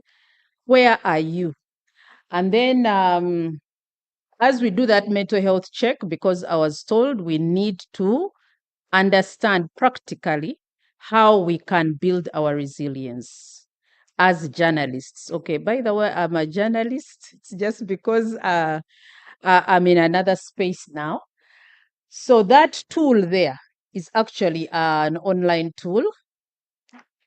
They make you pay for it, but at least for the initial, like the first month, you can do your mental health assessment free of charge. And one thing I want us to learn to do, I know in journalism, we are very busy people, but whenever you walk into that place in your newsroom, what is the first thing that you tell somebody? Do we greet each other? Not anymore. You do. But you take time to actually know how somebody is? Okay, that is good. So for the next slide, let's go to the next slide. I want us to understand what mental health is. Although I didn't want to go to that slide before I asked you. What do you think mental health is? Even though you have seen, just explain in your own words. I want volunteers. I want it to be interactive. What is mental health? It would be nice to hear from a man. Most of you men don't like talking. So, is there a volunteer, a man? I was told there's a mic somebody's taking around. Seems you have. There's that man I'm looking at okay. Have you seen someone who is willing to volunteer, especially a man? Just to explain, what do you think mental health is to you? Thank you. 3 words. Okay. I'm Andrew Mangusha. States of mind. That's mental health for me. For you. Yeah. Okay, you're close. So just to look at that, it's okay, you can go to that slide. Just look at the meaning. It's actually about our well-being and your ability to work and manage with your daily stresses. So when you look at that, that's what it means. That's the World Health Organization definition. Because even as journalists, you also need to know when you're reporting about mental health, don't start telling people you have mental health as though somebody's sick. Having mental health is not being sick. It's like having your physical health. It's really about your state of well-being, emotionally, psychologically, because stresses will always happen. So next slide.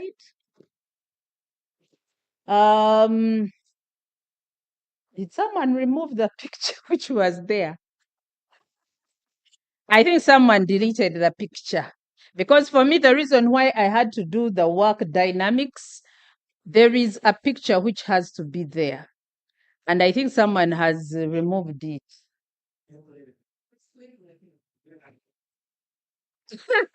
No. There was a picture. Me, I remember my. Okay, you click and we see. Click again. The other side, go back.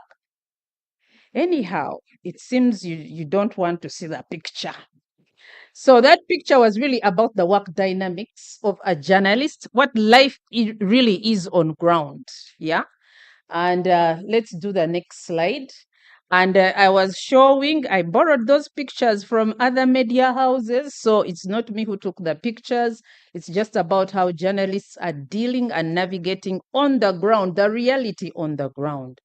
So let's go to the next slide, because I want us to understand how our mental health affects the way we work. Because also when you're a media house owner, you'll only understand that mental health is okay. So that is what I wanted you guys to see. So I'm not saying anything, that the picture speaks. So let's go to the next slide.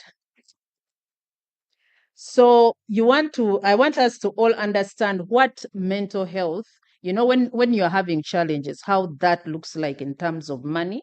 Because if I'm assuming we might have some media house owners here, or at least I know you'll take the word back.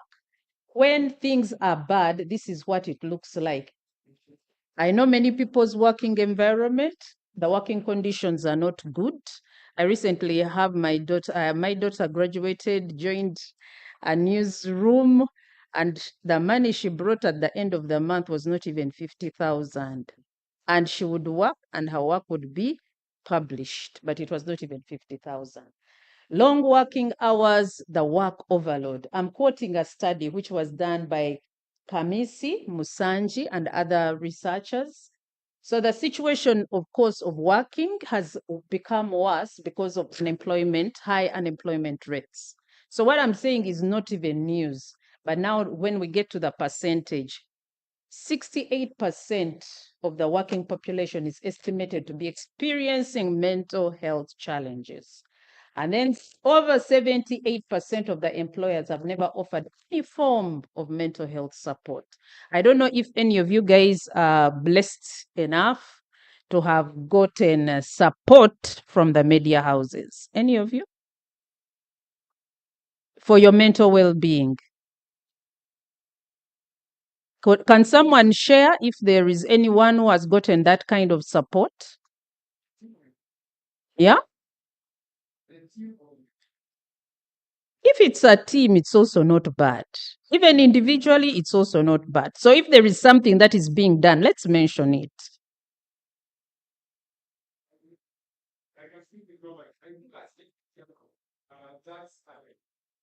So do you have individually or as a group?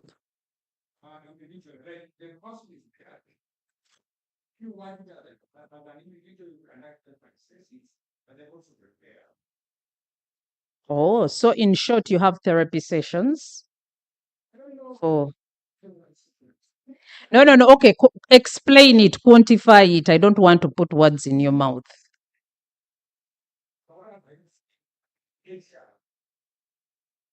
Okay. and then there is the thinkers telling the staff that we have this and Okay. attend. But the people come. With remote working, not everyone does. Okay. But there's openness to the point that if you feel you need it, it's there. Okay. At Yeah. least something is being done. All right, let's go to the next slide. I'm just showing the realities on ground when a journalist is at work, especially during this season when it's and these pictures, by the way, some of them are quite old. Some are 2018, some are 2020, but there we are. Let's go to the next slide. Tear gas, and all that. There's one particular journalist who, because I was reading some news reports, and he said how he was abducted, taken into a drone, beaten, blindfolded. All that is trauma, right? So we could go to the next slide. I'm trying to show you this, how all this plays out in terms of money as well. Mental health effects on your work. So 15%, I'm quoting the same study, and some of these things are also from World Health Organization. Globally, 15% of the working adults suffer mental health related challenges. And then this costs us $1 trillion. And it translates into 12 billion working days annually. So the mental health burden is normally, although sometimes I wonder whether to believe some things, but yeah, those are studies. But the mental health burden is higher in middle and low income countries, low income countries, and that is 75% of the labor force is in the low income and the middle income countries. So that ribbon, because I always try to make sure, even when I'm making presentations, present, but also as people are being educated, that is the mental health ribbon. So when you people are doing campaigns on mental health, please also include that little green ribbon. It's really a mental health ribbon. And so there we are saying stop stigma. Next slide.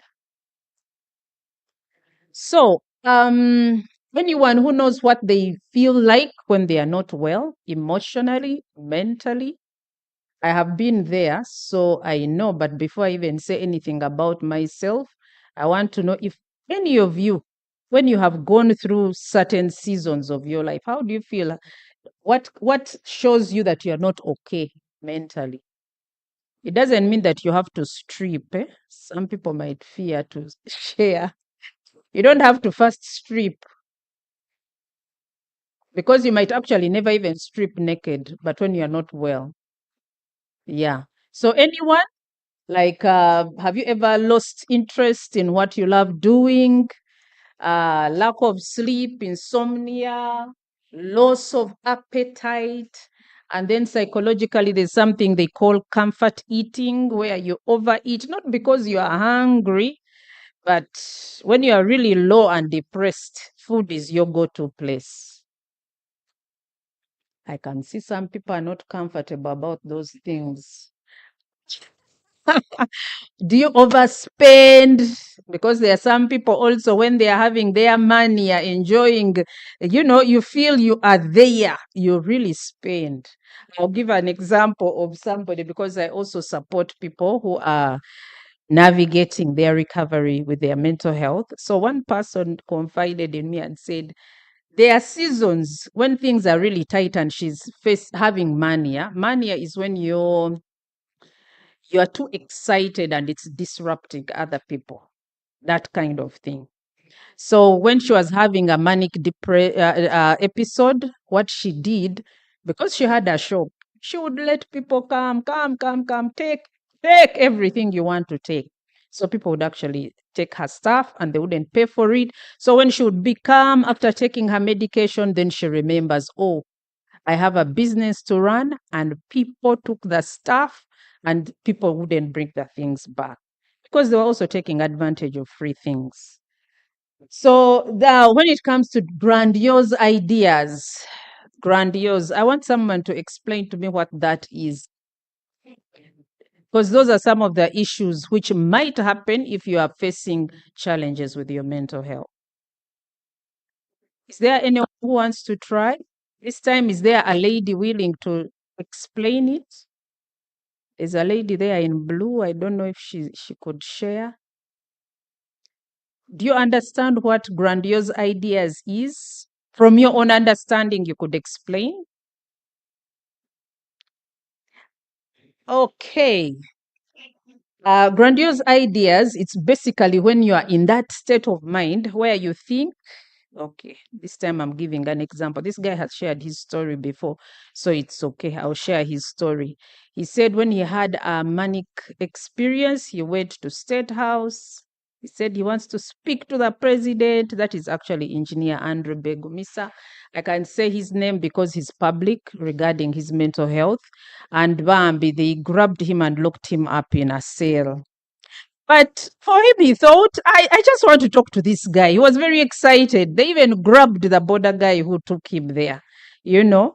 So grandiose ideas is actually you thinking you can do very, very big things. It doesn't mean you shouldn't dream big. I'm one of those people who loves dreaming big.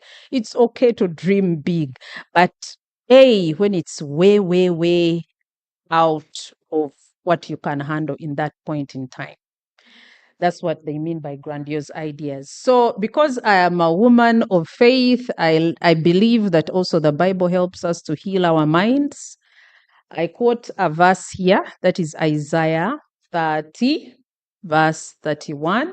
And it says, "But those who trust in the Lord will find new strength. They will soar on wings like eagles, run and not grow weary. They will walk and not faint." Yeah, so I throw in a bit of that to also encourage people because that's part of what has helped me on my own recovery journey. Next slide. I know some of us, when it comes to coping, especially when we are coping with our mental health, sometimes we choose the wrong path on how to cope. And so that's why I've put that the addiction struggle. And the addiction struggle, addiction can be anything. You know, many people, when you say addiction, they might think of particular things and not other things. Addiction could be social media. You're addicted to social media. You can never put your phone down. In the toilet, you are with it. You are going to bathe, you're with it. You're always scrolling. You could probably even end the day without doing any productive work, but just scrolling. That's addiction. You could be addicted to sex, you know? You could be addicted to alcohol. You could be addicted to food. Am I speaking to someone? So anyway, I'm telling you that these are coping mechanisms, but they are not the good ones. Yeah. So next slide, because I know journalists, a picture speaks. And so I put it there and I'm hoping you understand. And it's not only men. I just want you to all know there are also women who struggle with alcohol addiction, substance addiction. I was told most of you here are like 30, the young journalists. So now I know, and it is a scientific fact, that the addiction struggles, the mental health struggles are really quite a lot, especially among the young people. It doesn't mean the older people don't struggle. We all struggle. Next slide. So now, how do you navigate? One of the ways is self-care. And I'll give examples also referring to my own lived experience, because when I had a mental health breakdown some years back, it's actually over 10 years, 2009 is when I had my first breakdown. That second breakdown I had was 2011. But how do you navigate? Because at the end of the day, you still have to work. You can't lock yourself up and stay there. So it is working flexi hours is something that can be done. And you can discuss it with your supervisor.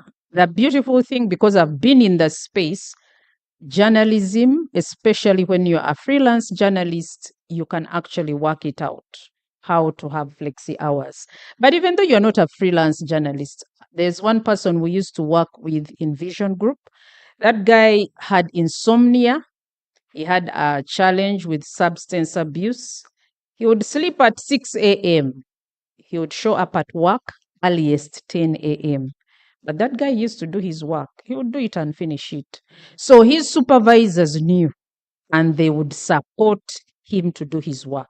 They would not insist that this is the time you clock in, better be here this time. So there were flexi hours. That is something that can even be worked out with HR, depending on somebody's challenge. When I say offer reasonable accommodation, in the NGO world, civil society, reasonable accommodation is also, I'll give another example of somebody else. She's physically disabled.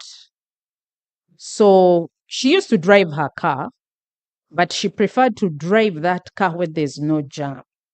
So when she got a job, she talked to her people, the people who are employing her for that reasonable accommodation. She would be on the road at 4 p.m., but she would work and deliver. So when I say reasonable accommodation, also when you are supervising your people, know their strengths, know what they can deliver, and see how you can harness that. So then we say reduce stigma. I'm very big on reducing mental health stigma, people who have stigma towards people who have faced challenges, or if you ever say I've ever faced a challenge, doors shut in your face. It's not a crime if you are struggling. What's important, get help. And also, let's not discriminate people because they are struggling, because at the end of the day, mental health challenges are not airborne. Eh? So when you sit next to somebody, you'll not catch it. It's not like a cold. And it's also not sexually transmitted, although the research says that genetically some people get it because of genetics. So wherever you are at, you can still rise, you can still thrive, you can still shine. Next slide. And then peer support. I'm very big on peer support. This is something that has been done. There's a lot of studies and research that have been done here in Uganda. I'm privileged to have been a part of the system while we were being trained on what peer support is and how it works. So the meaning there is it's social and emotional support that combines expertise from lived experience that is delivered with mutual agreement. People have to agree. You can't impose it on them. By persons sharing similar challenges to bring about self-determined personal change. And this is a scientifically proven thing. It works. It helps reduce admissions in asylums. I hate using the word asylums, but yeah, in mental health hospitals. It reduces the admission because people are equipped on how to thrive and be a better version of themselves within the community. And I'm sure it can be done even as a journalist. So in journalism, in our newsrooms, it is good and very important if we could create safe spaces to support the staff's mental health. At least a staff member should know I can talk to somebody. And if there is someone who has gone through stuff like you can share with them and encourage yourselves and see how to navigate going forward. Okay, next slide. I've said this is a RAP framework. And the RAP framework is really the W is for wellness, the R is recovery, the A is action, the P is plan. So that is your wellness recovery action plan. Anyone who has ever had a mental health challenge, you will know that there are seasons when you break down, you will not be able to make decisions which doctor you want to see.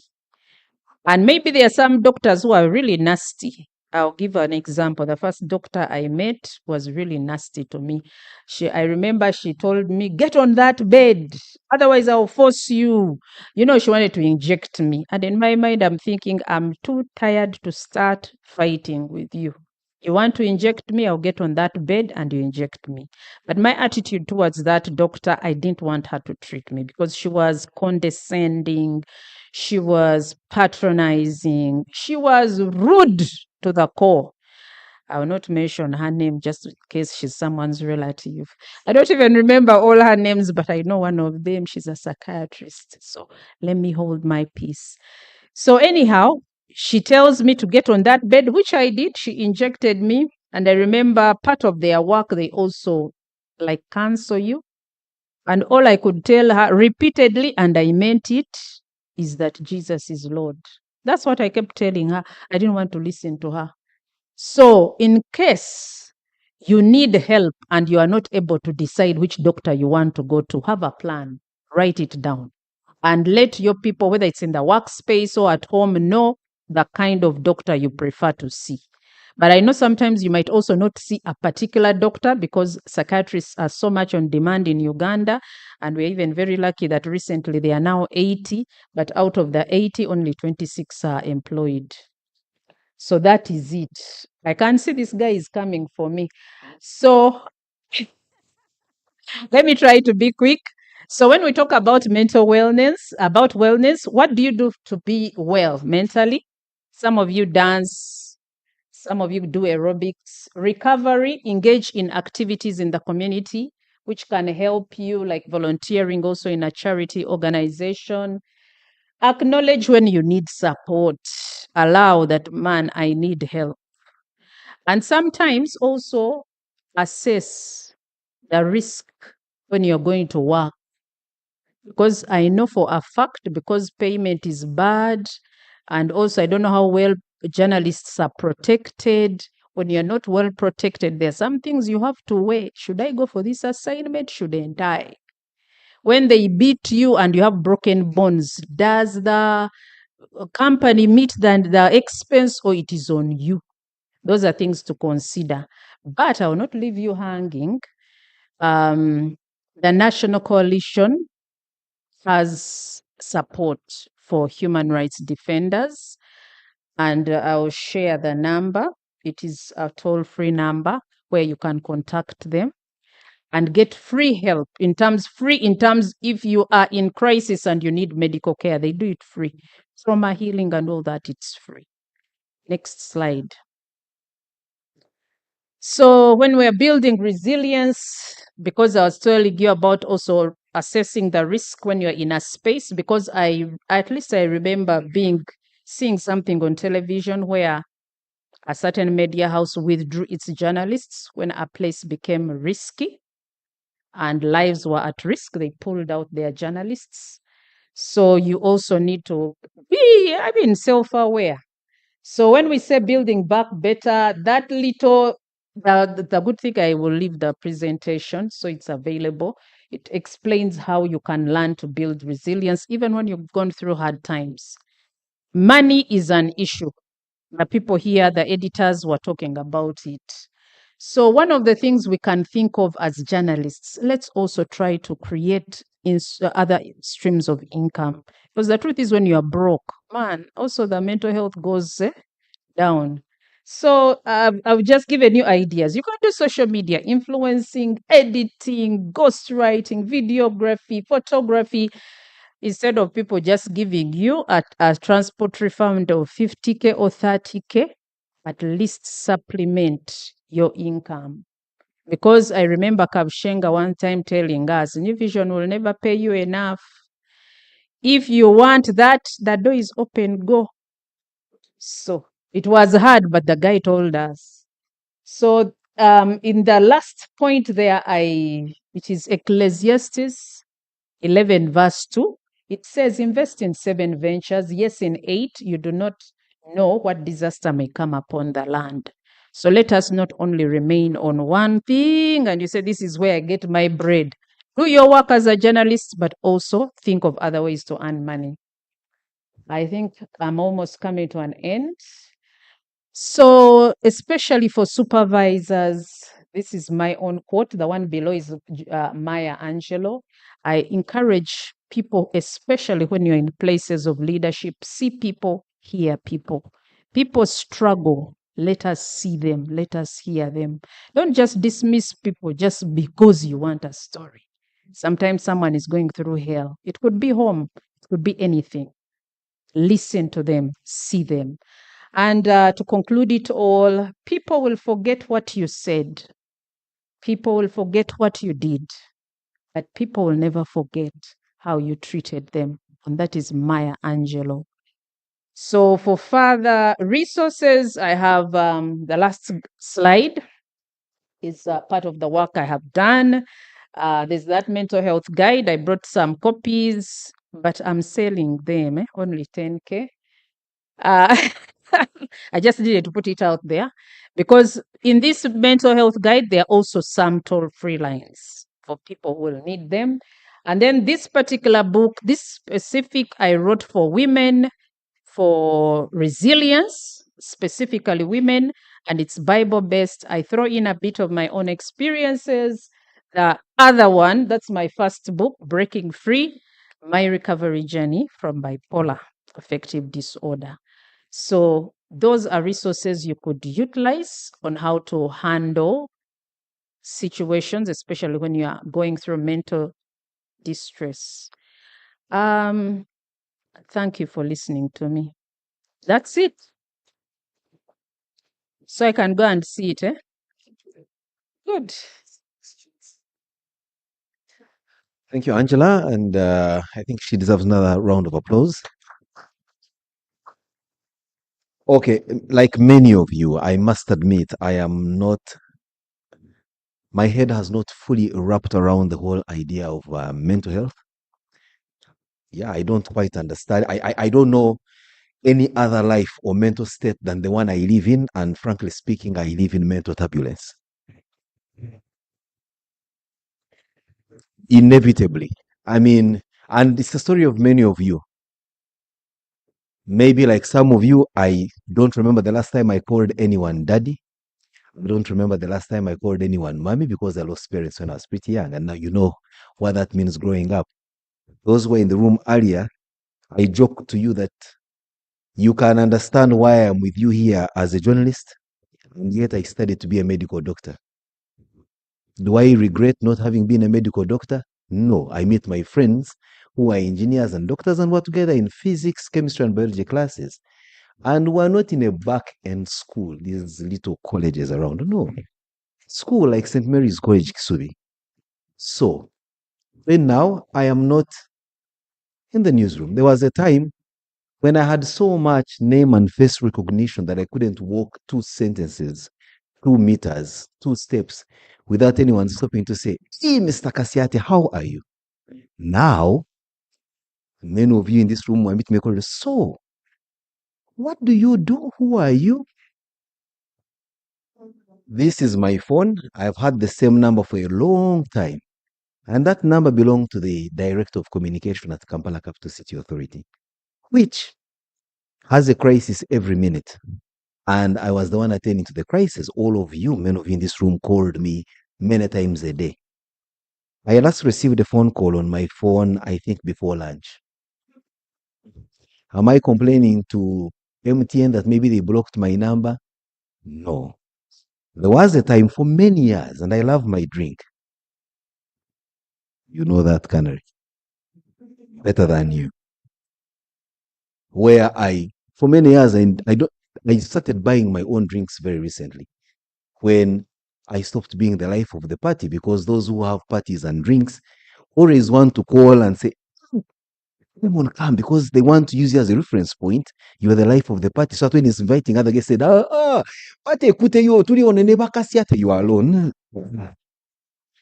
Never canary. So you are a reference point to draw in very many people.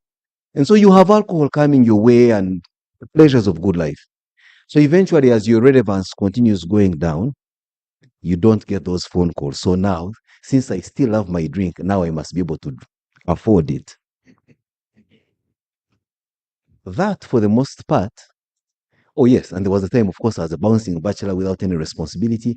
Now I have 5 children. You know some of them, Angela. So, Okay, and yours are the ones you actually know, and they're the only ones. And now for us men, those are the ones I know. The story could be something else.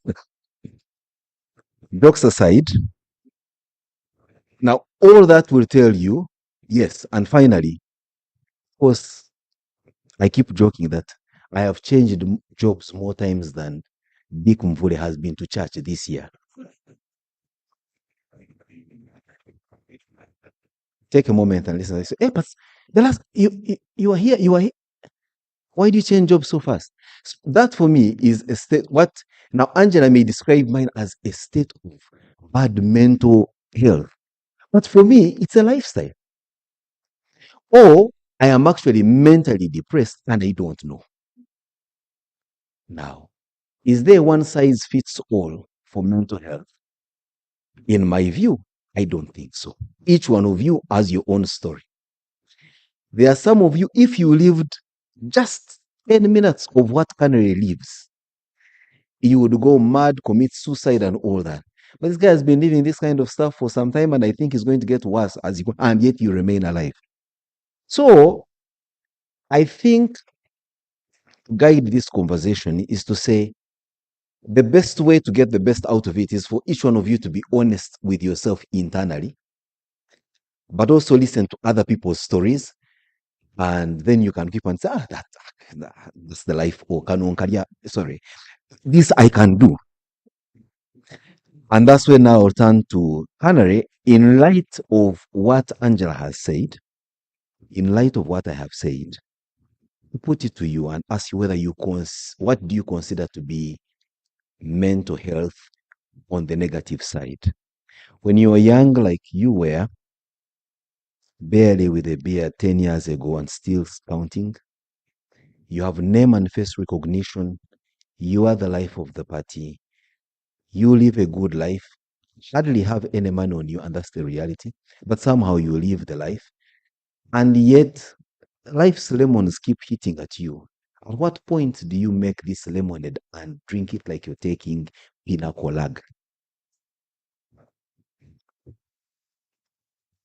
Thank you, Kasiate, Mr. Kasiate.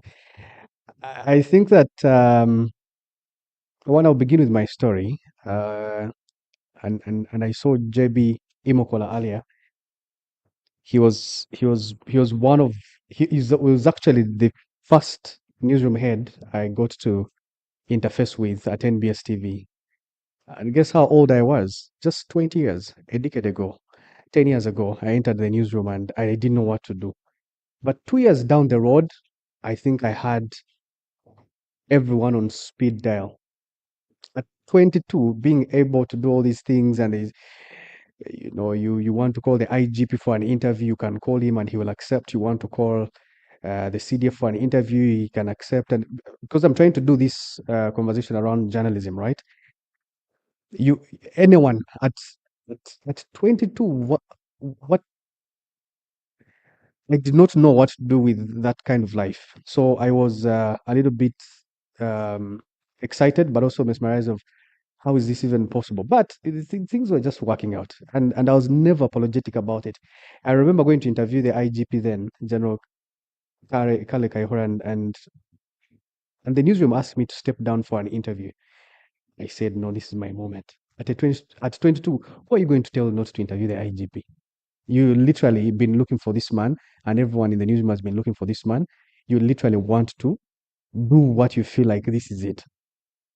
I think at 25, I was sitting in the room for the second time with the president, and I was interviewing him, and I did not know what to do with that life.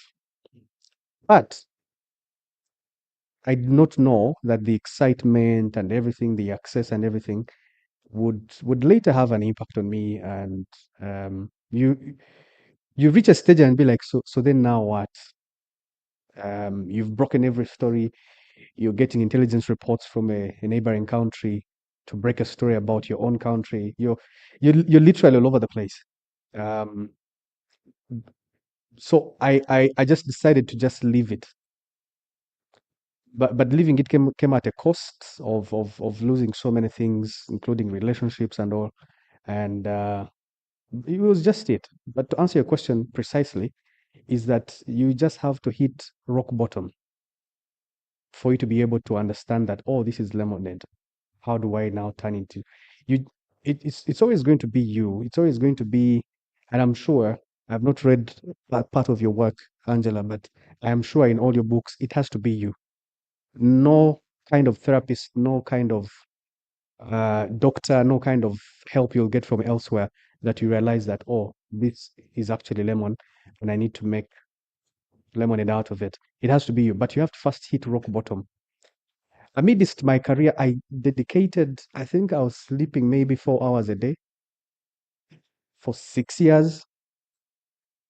Then I developed insomnia. When I saw someone who's a specialist in sleep, they told me, your insomnia out of 10, it's at 7. 26. So I don't know. I just, figured out that I had dedicated a lot. And I wish I had someone who would tell me, you know what? It's okay to work hard. It's okay to go all the way. It's okay to go 100%. But spare some time for you. Spare some time for rest. But I'd wake up 5:30, rather 5, go do news at 6 a.m., the morning bulletin, work until 10 p.m.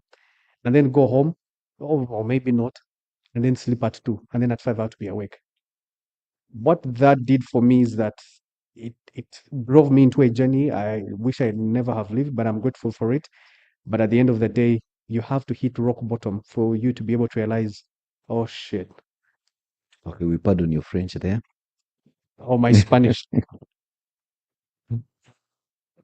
All right. You have to hit that rock bottom for you to realize, I think that this is enough. But until you hit it, it will be hard for you to make a choice.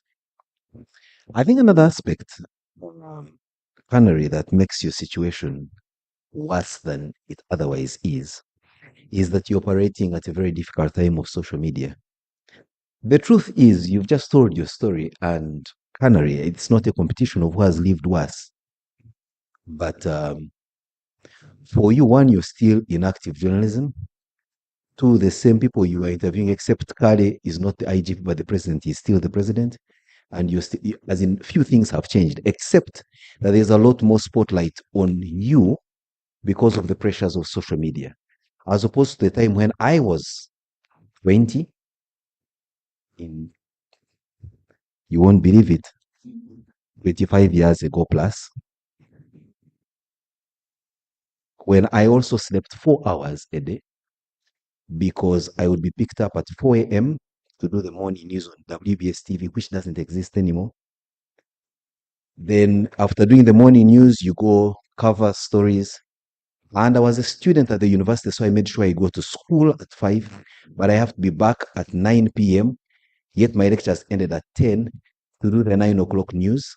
And because you're the youngest in the staff van that's dropping you guys home after 10 o'clock, you take a tour of Kampala, they're dropping an editor in Busega, they are dropping another guy in Luzira, another guy in Ntinda. But for you, even if you lived in Najana Nkumi, they want to drop you last because you're the youngest.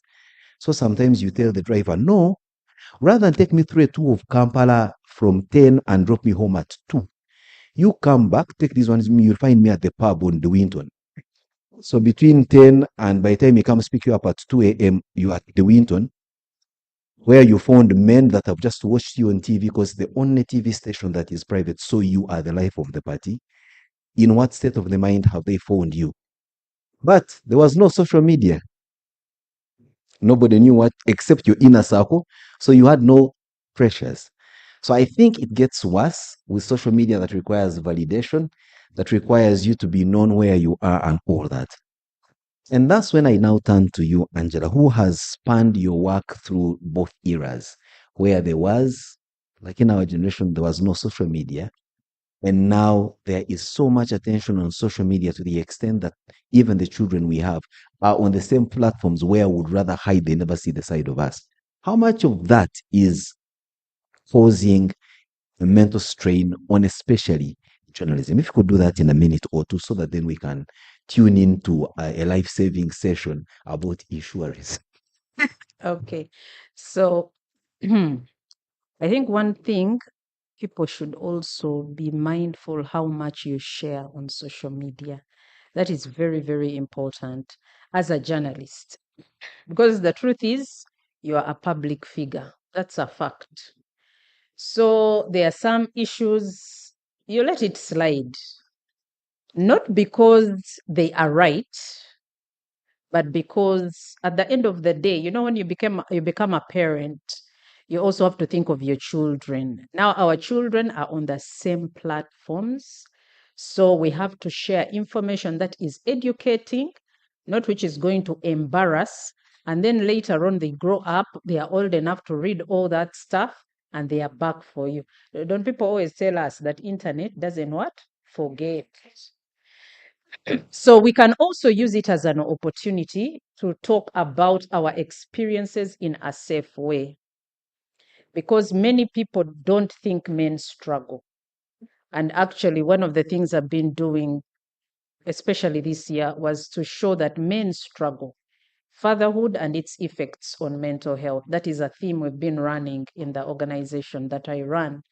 So we need, as journalists, let's keep the conversation going, but let's also keep it safe, especially when it comes to your private life. You can talk about some things, yes, but not everything has to be out there. Because now for me, I even get shocked. You can be in a public place, there's somebody always, you know, and I'm wondering, but anyway, it's because we didn't have that. So now my children have grown up with a smartphone. So it's like everything has to be on social media, but we need to have some sense of discretion. So that, because actually in the long run, you're also safeguarding yourself. Because there's some heat, man, when it is online, it's just too much. And even when you want to pretend you are okay, you're actually not okay. There's something that happened to me. I'll not go in details about it because I don't want people looking and finding certain details. But the truth is, I said, do I talk about it? Do I keep quiet? I chose to keep quiet because I knew, you know, those things of apology, when it goes out, people will say, where is this thing? Let's look for it, So there are some things you let it slide, not because it's true, but you're protecting yourself and also protecting your children. Yeah. Great. So the takeaway from this is, I'm sure the ACME team is in the house. You recognize that the issue of mental health for journalists is quite a very broad subject. And I think for it to make sense, we may need to tranche it in such a manner that it is discussed in a thematic way as opposed to generic, because you'll notice that Angela and Canary obviously have a lot to say, but then, these, because as they were speaking, each one of you, I'm just trying to read your facial expressions. There are those to whom Canary's situation doesn't make quite much sense. I mean, Linda here is not going to relate so much with Canary's story because of the advent of time, and I'm not saying anything about your age, Linda, just to say you and I together. But then also I see young folk in the room who you hear him. Yeah. So now Linda is like Angela, who says, my child came to the newsroom and brought back 50,000 at the end of the month. Less, I'm telling you, it was less. Yeah. So now Linda and you and I are looking at Canary as, Karen, that is exactly my daughter, because I have daughter, son, almost the age of Canary. And so do they. Okay, yeah, I'm sure I can see many of you looking at me with very surprised faces. That's what Angela was talking about, not putting all your life on social media. Many of you possibly think I'm a bouncing bachelor because you will not see much about me and my either children and spouse on social media, even though we share an address, a name, and everything. Why? Because we try to ensure that my name and whatever ruckus it has caused, success or otherwise, she's mine. Their children will make their own ruckus, and I do not want a cross-pollination. So sometimes you also need to know that your spouse is just another person who happens to be your spouse. Your child happens to be another guy or chick who happens to be your child, and they have their own life to lead. So that whatever they do, good or bad, does not eventually mentally stress you in the future, and vice versa. So that your demons don't go to stress them. It's a whole mix. So I think this subject, to be exhaustive, may have to be done in a thematic manner so that we attend to one aspect to another so that it sinks closer to home. Finally, and what I take away from Angela and Canary is, and Angela seems to suggest symptoms persist, please see a professional. Canary says, and I agree with him, I don't know why, there is not much of a professional you're going to see that is going to tell you certain things about your mental health until possibly you experience rock bottom.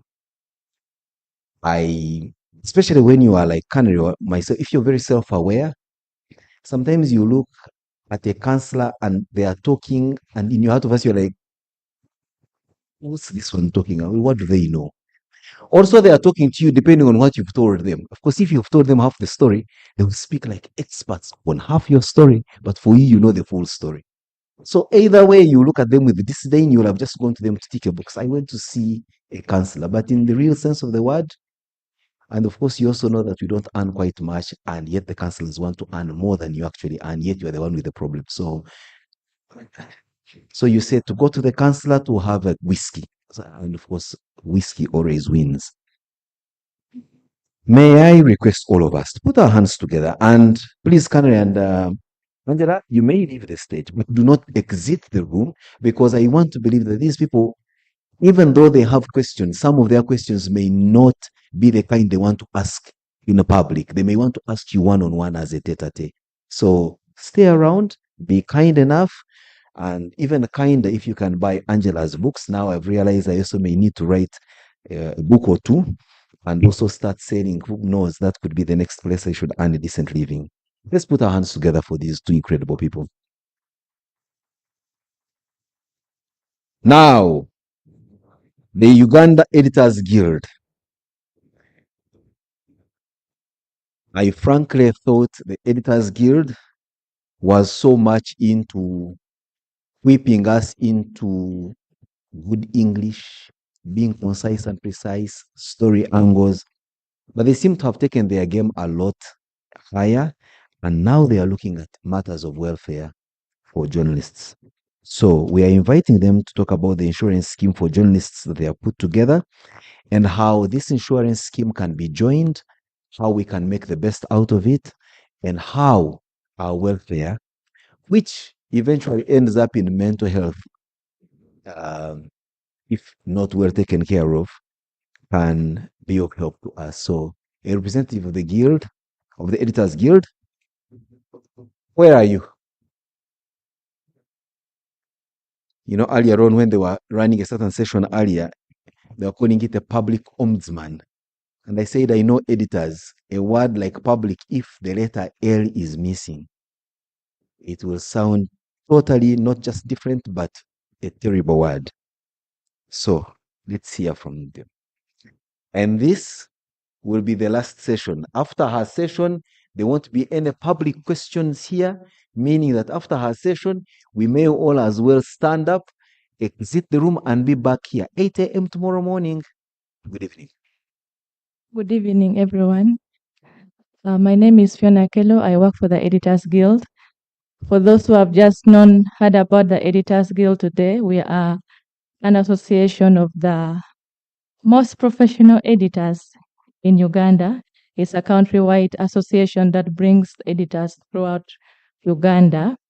And the Guild has launched out a insurance scheme for journalists, and this is basically targeting the upcountry journalists, female, but also we encourage the Kampala team to apply for this insurance scheme. In the house with us, we have representative from Liberty Insurance. They are the people who are going to be working with to pilot this insurance.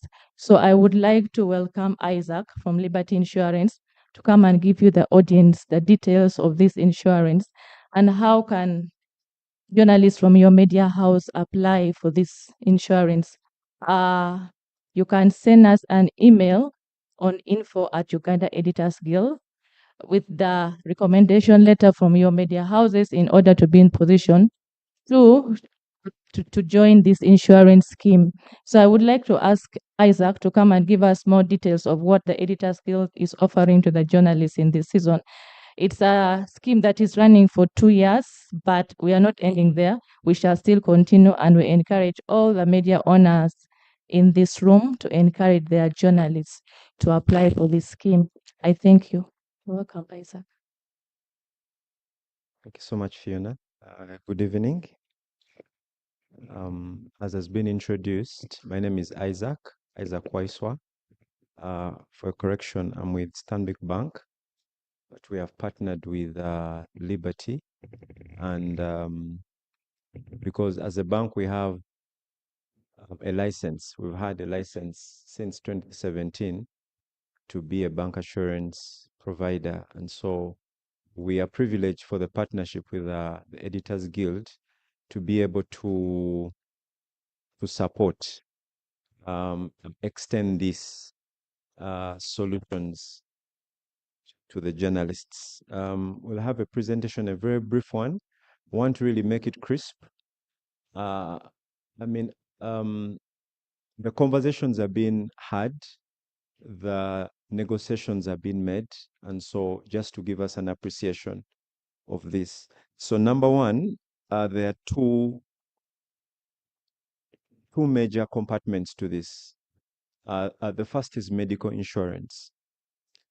We know that most of the household income is spent on medical insurance. So whether or not you plan for it, it is something that you need to consider. And so part of the offer has medical insurance that covers inpatient. Inpatient is your typical hospitalization, extending to handle ICU, HDU, etc. Then you have outpatient treatment. You have maternity, which is childcare delivery, etc. Optical, dental, and so that is actually settled. And then we do also have a packaged insurance. Now, this bundled solution is the exciting one. We actually, as we were having the conversations with the guild, they were interested in it because it extends to cover devices, your electronics, your cameras, laptops, portables, and etc. against theft, accidental damage or malicious destruction in the field, and the cover is actually worldwide. It also has personal accident. Personal accident is a cover that caters for any bodily physical injury in the event of duty, but that is also a worldwide cover. We have also extended to cover home contents insurance. So we know that whether or not you're a house owner or home owner, you are definitely a householder because you are coming from somewhere, and the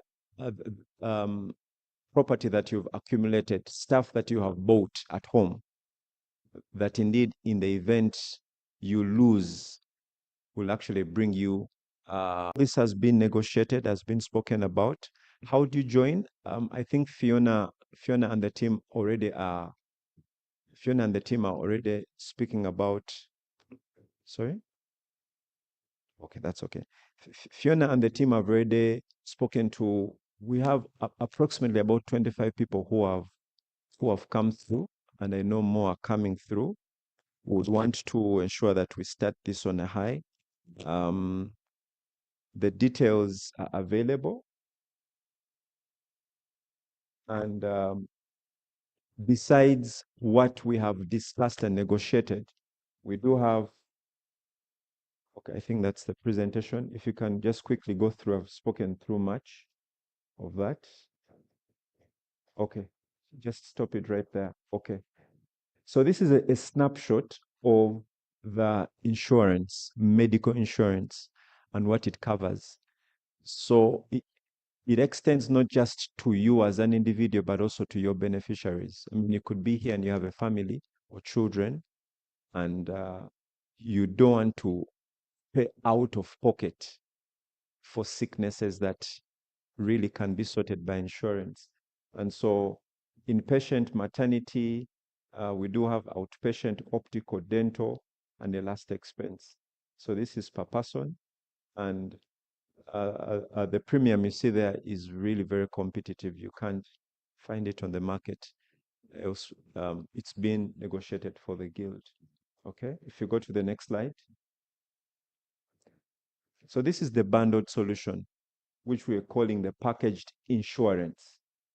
It has 5 solutions. Personal accident, that is in the event you are injured, bodily injury, accidentally, whether it is on the road, it is at home, whether it's in the field, or rather somewhere, it will cover you. Then we have what we are called device insurance or electronics insurance, covering your mobile phones, tablets, cameras, laptops, right? In the event of destruction during transit, whether away from premises, it also extends to cover if a device is compromised during a power surge, right? Or during, let's say, a riot, all that is covered, okay? Then I've spoken about domestic insurance or domestic household contents. You have things at home, whether furniture or rather kitchen items, everything is insured as long as you have given us a list of that. So as we are onboarding the scheme, these are things that we'll ask, so that whatever you've given us is what is eventually insured. And then we have public liability, which is third-party risk management. Any claims against you as an individual by another person because of either negligence or maybe your property has caused injury to someone. That's also something that we've extended. And we've spoken about the funeral benefit. If you could continue, please. So this is not part of the offering, but we're just really putting it in the event there's someone who may be interested. There's also a scheme of pay as you go. If you have a motor vehicle and you would really want to enhance the kind of insurance that you have, you know that third-party insurance is really statutory. Whether you want it or not, if you're driving, you need to have third-party insurance. But third-party motor insurance does not cover you as a vehicle owner, does not cover your vehicle. It only covers the third party. So the pay-as-you-go motor insurance is a dynamic cover that allows you to pay in 12 installments, and you are fully on cover even when you have not fully paid premium. So it is a monthly motor cover, right? And so we're saying it covers own damage or theft of your vehicle. It does cover third-party liability if you knock someone or someone's stuff. So let's say someone has a car of 20 million shillings. In the first month, they will pay about 230,000, and for the rest of the year, they pay 70,000 shillings, and they have full comprehensive cover. So these are some of the things that we're extending to the guild to ensure that you are protected and you have a peace of mind. Quickly, and the next one, please. Okay, so this is the Investor Plus. Investor Plus is an endowment, a life insurance solution. We're saying that you're working, and definitely all of us are working for our family. You have children. How does the future look for you? If you have a child right now in kindergarten, now in the next 5-7 years, that child is going to be in upper primary or nearing secondary school. How do you ensure that you don't get a loan in the next 5 or 6 years? By putting money, smaller chunks, month on month. One, as you're doing that, as you can say, for as little as 100,000 shillings, you can accumulate with a guaranteed maturity value up to 7 million, 7 million shillings. And so depending on, number one, how much you can put on, but also number two, how long you want to save, you have your life being insured, but also ensuring that at the end of the period, you have money to meet either your children's education or it's a project you want to fulfill. And this is something that we're able to provide the journalists or the editors. And so we are more than happy to have this partnership. We thank you for your time. We thank you for listening to us. Okay, so for more information, Fiona has been elaborate about what's happening, but we are also present to answer any questions if you do. Thank you.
I can I get your attention, please?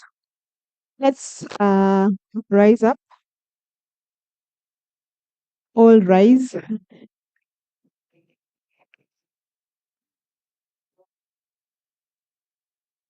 Yes. Or I would like us to rise up and go to the person next to you and ask them, how has it been?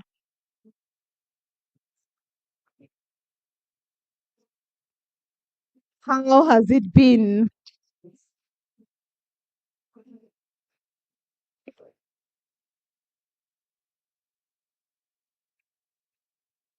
Okay. How has it been? What are they telling you?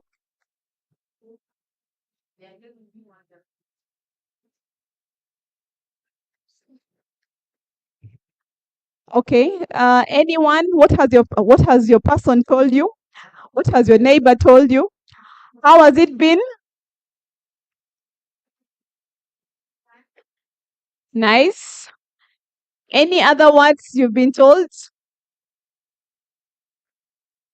Wonderful. Milton, how has it been?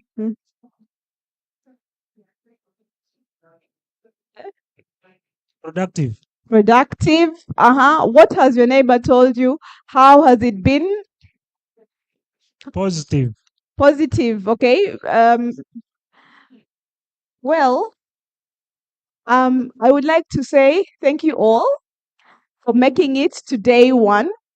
I think we need to pat ourselves on the back. You braved the rain and the time, and now it's time for us to step out and have our networking tea. And then I'll see you again. We see each other again tomorrow, right? It's supposed to be a week, but it's 2 days. So please, let's meet. And I'd like to thank all of you for making it. Right. So tea is served. Welcome.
I was contemplating on putting this in my bag.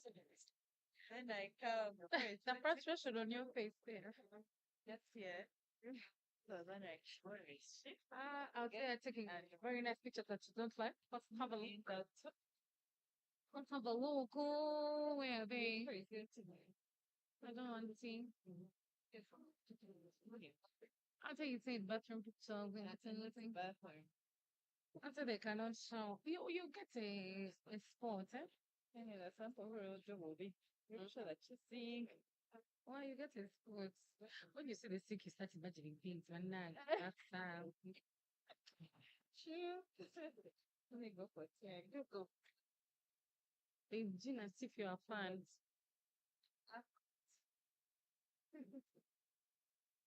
I'm not.